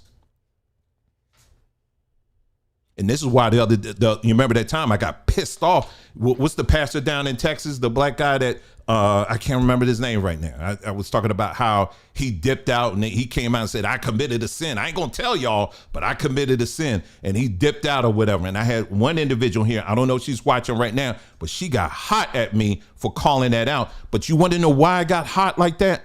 Let me tell you, if you're watching, you want to know why I got hot like that? Because there's a lot of men out there that want to see the whole process. Do you understand what I'm saying? You were so focused on wanting to protect the image of a pastor, but see, I'm looking at all those men out there that need to see the whole process so they can understand, oh, snap, he did this? See, ain't no men up here. We ain't focused on, oh, he slept with her. Oh, let me talk about it. Ain't no real men talking about that.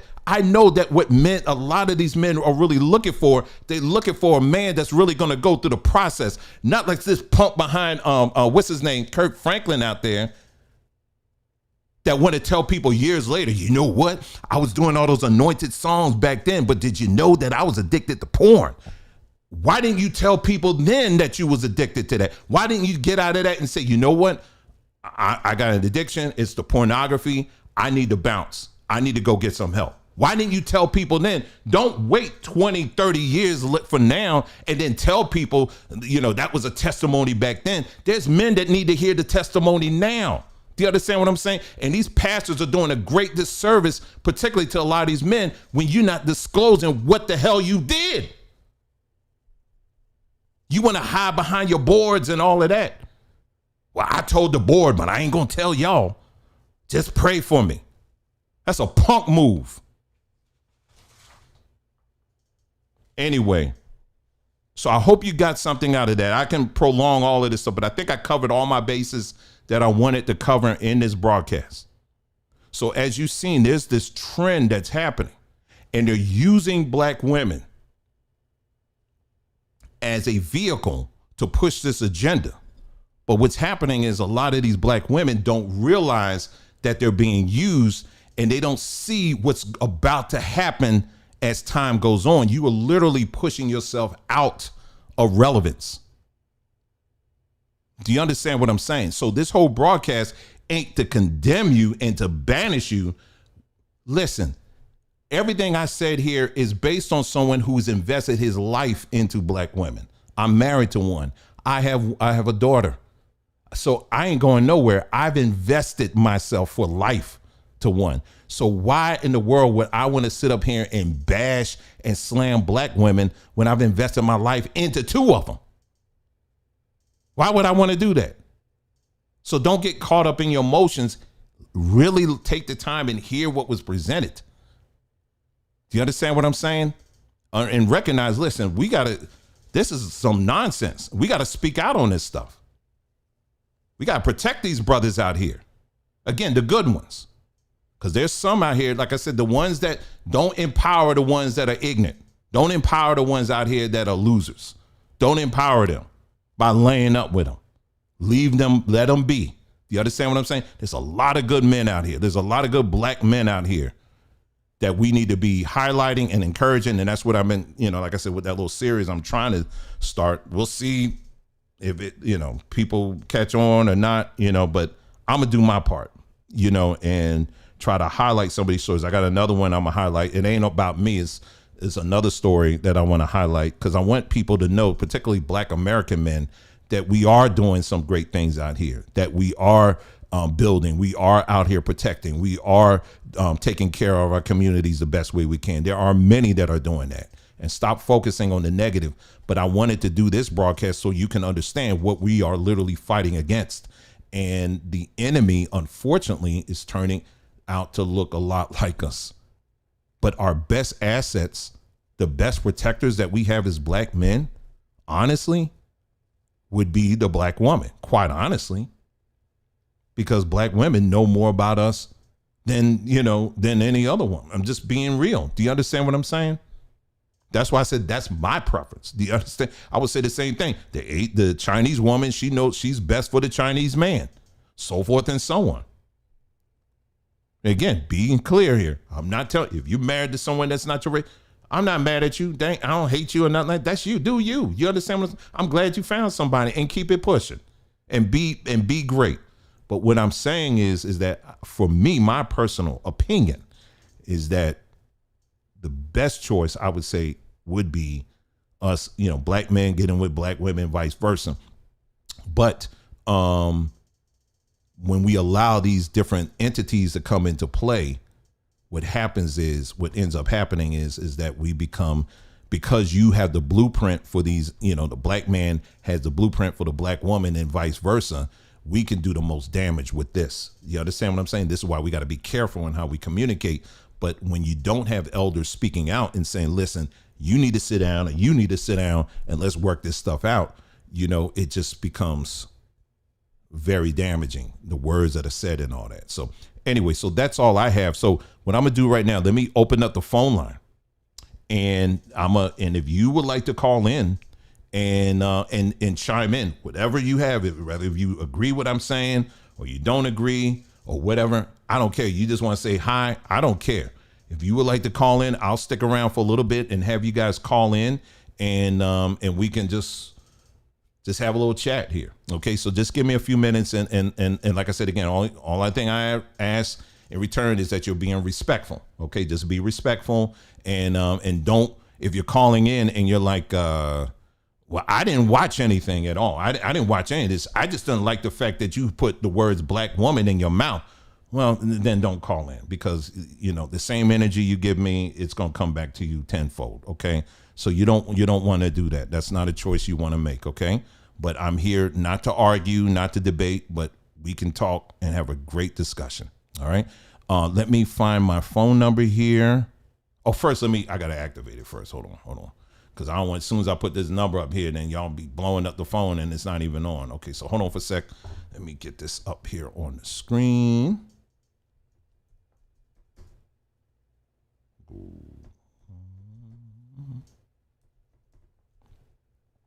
Oh gosh, Dwayne, spell right. All right. While I'm doing that, let me put some music on. Well, let me get this first.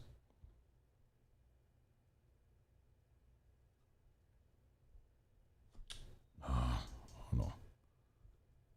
All right, so we got that. Okay, so that's on. All right, so let me switch up here and put some music on here. Give me just a moment here.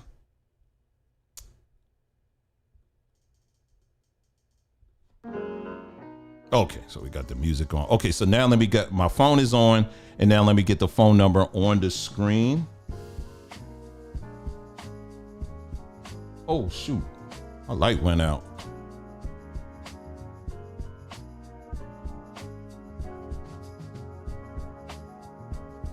Sorry, y'all. It's just taking me some time to find this phone number I have.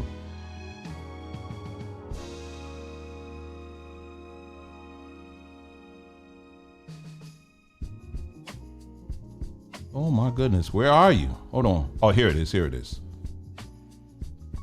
All right, so there's a phone number there. I know my light is out, but hold on. I'll turn it back on. I'll get it back on in just a moment here.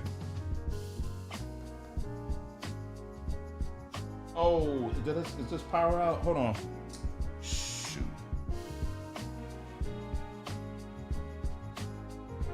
Hold on, y'all. I'm gonna turn this off for a second here. Hold on. Shoot.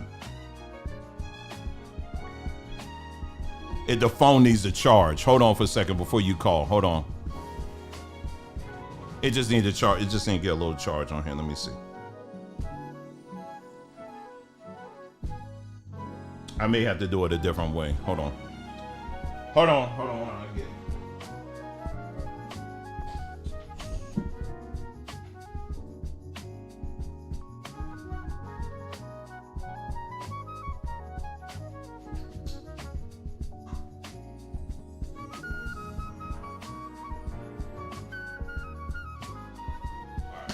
Let's see.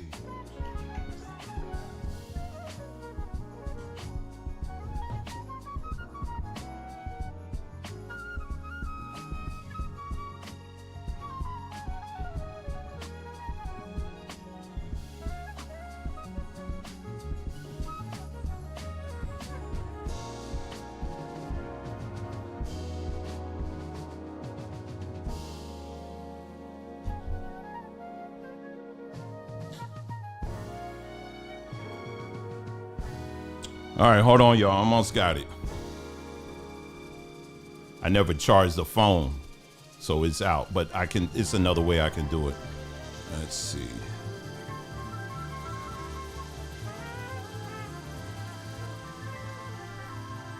All right. So yeah. So if you want to call in, try to call in. I have to turn this music off though.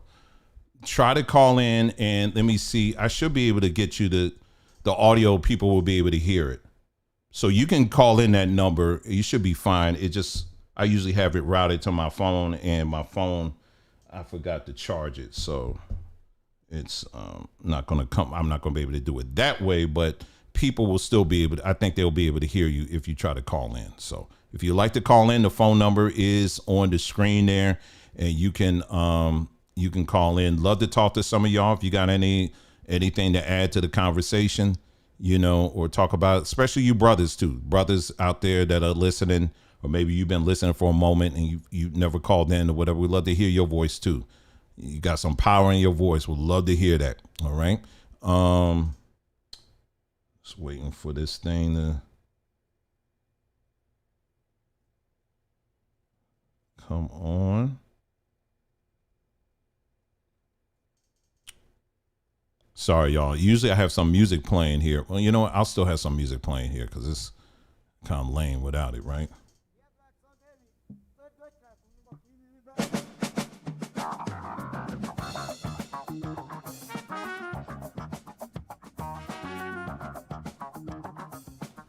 Yeah, so it should work now. My phone's situation should work now because what I'm gonna end up having to do is to hold the phone up to my microphone. We'll just do it that way, so it'll work.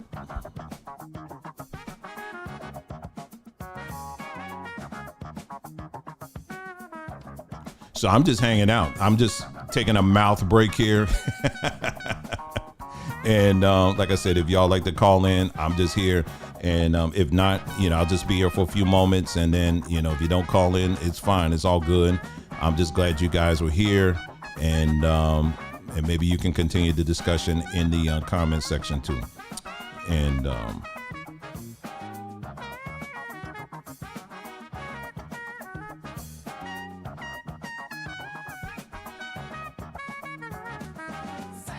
so what it is right now out here, it is 99 degrees in Phoenix. What is it in y'all neck of the woods? Put it in the chat. Let us know what's the temperature like where you are. Do we have any people outside the United States in the house? Put that in the chat too.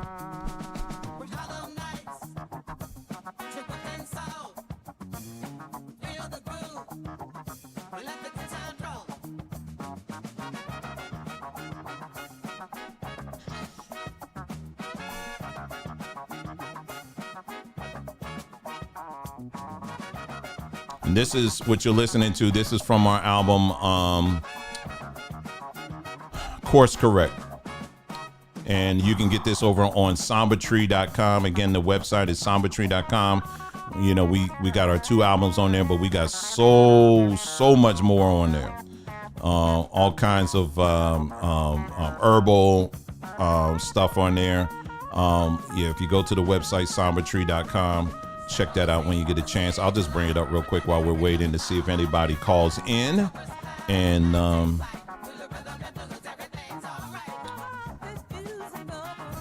here.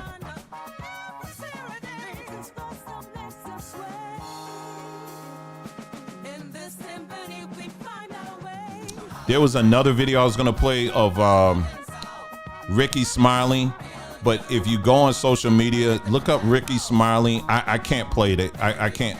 It's just like I said. I just can't take it. I can't. It's hard for me listening to a grown man fussing out other men like some old grandma. I just can't take it. I can't. It's hard, man.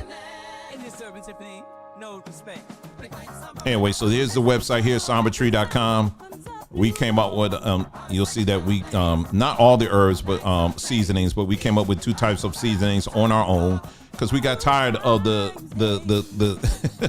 of the mess in the grocery store. They can come up with something and put a black face on it, and it tastes good, it smells good, but you look at the ingredients, and ingredients are horrible. So we said, let's come up with our own stuff. And that's exactly what we did. And not only that, we take the same attitude at a lot of the stuff that we offer here. This is stuff that, with some of these, we do work with the labs. I know I keep emphasizing that, but because you got to understand, that's not something that happens too often, but we were able to do it. We're able to work with and some of these products, we're able to work with the lab directly and tell them exactly what we want in these products versus what we don't want in there, because we got, again, tired of these manufacturers putting all these artificial things in there that's not good for us. And we want the real, we want natural products. And that's what we have here. If you take the time, go to sombertree.com. All right. That's the website, sombertree.com. So we got 85 degrees in Newark. It's still kind of warm. And then Only Pants is 77. Diamande, am I saying your name right? It is 73 in Allentown. Wow. You see the difference there? 73 in Allentown and 85 in Newark. That's not too far, but it's really something how that's such a difference there. I wonder if y'all got some rain or something going on there. But anyway, I'm not going to stick around too much longer. Nobody wants to call in. It's okay if you don't. But yeah, I always try to give people an opportunity. If you want to chime in on any of these things here and on topics that we're talking about, look at that. We got 61 watching and 61 likes. Ain't that something? And Charleston, South Carolina, it is 88 degrees. Charlestown, South Carolina, 88 degrees. That's where a lot of y'all folks came through that town. We came through that town. My family just got off the boat and stayed in South Carolina.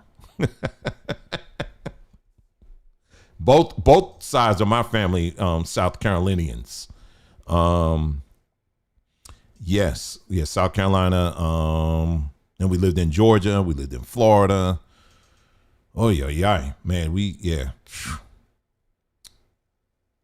I used to love, every year, my mom and I, we would take the Amtrak train from Philadelphia to South Carolina. I'll never, ever, ever, ever, ever forget that, man. I remember looking out that window and just seeing, it was just everything you would expect in taking a train through the country. It was really something, it was a sight to see. Now that I'm out here, I'm really wanting to take a train ride in the Pacific Northwest, because they said that's just a whole nother level of just really interesting stuff to see. So that's it. Like I told you, I ain't gonna sit up here and beg nobody. You don't want to call me. I'm okay. I promise you, I'm okay. But cool. It's quite all right. But I appreciate y'all joining.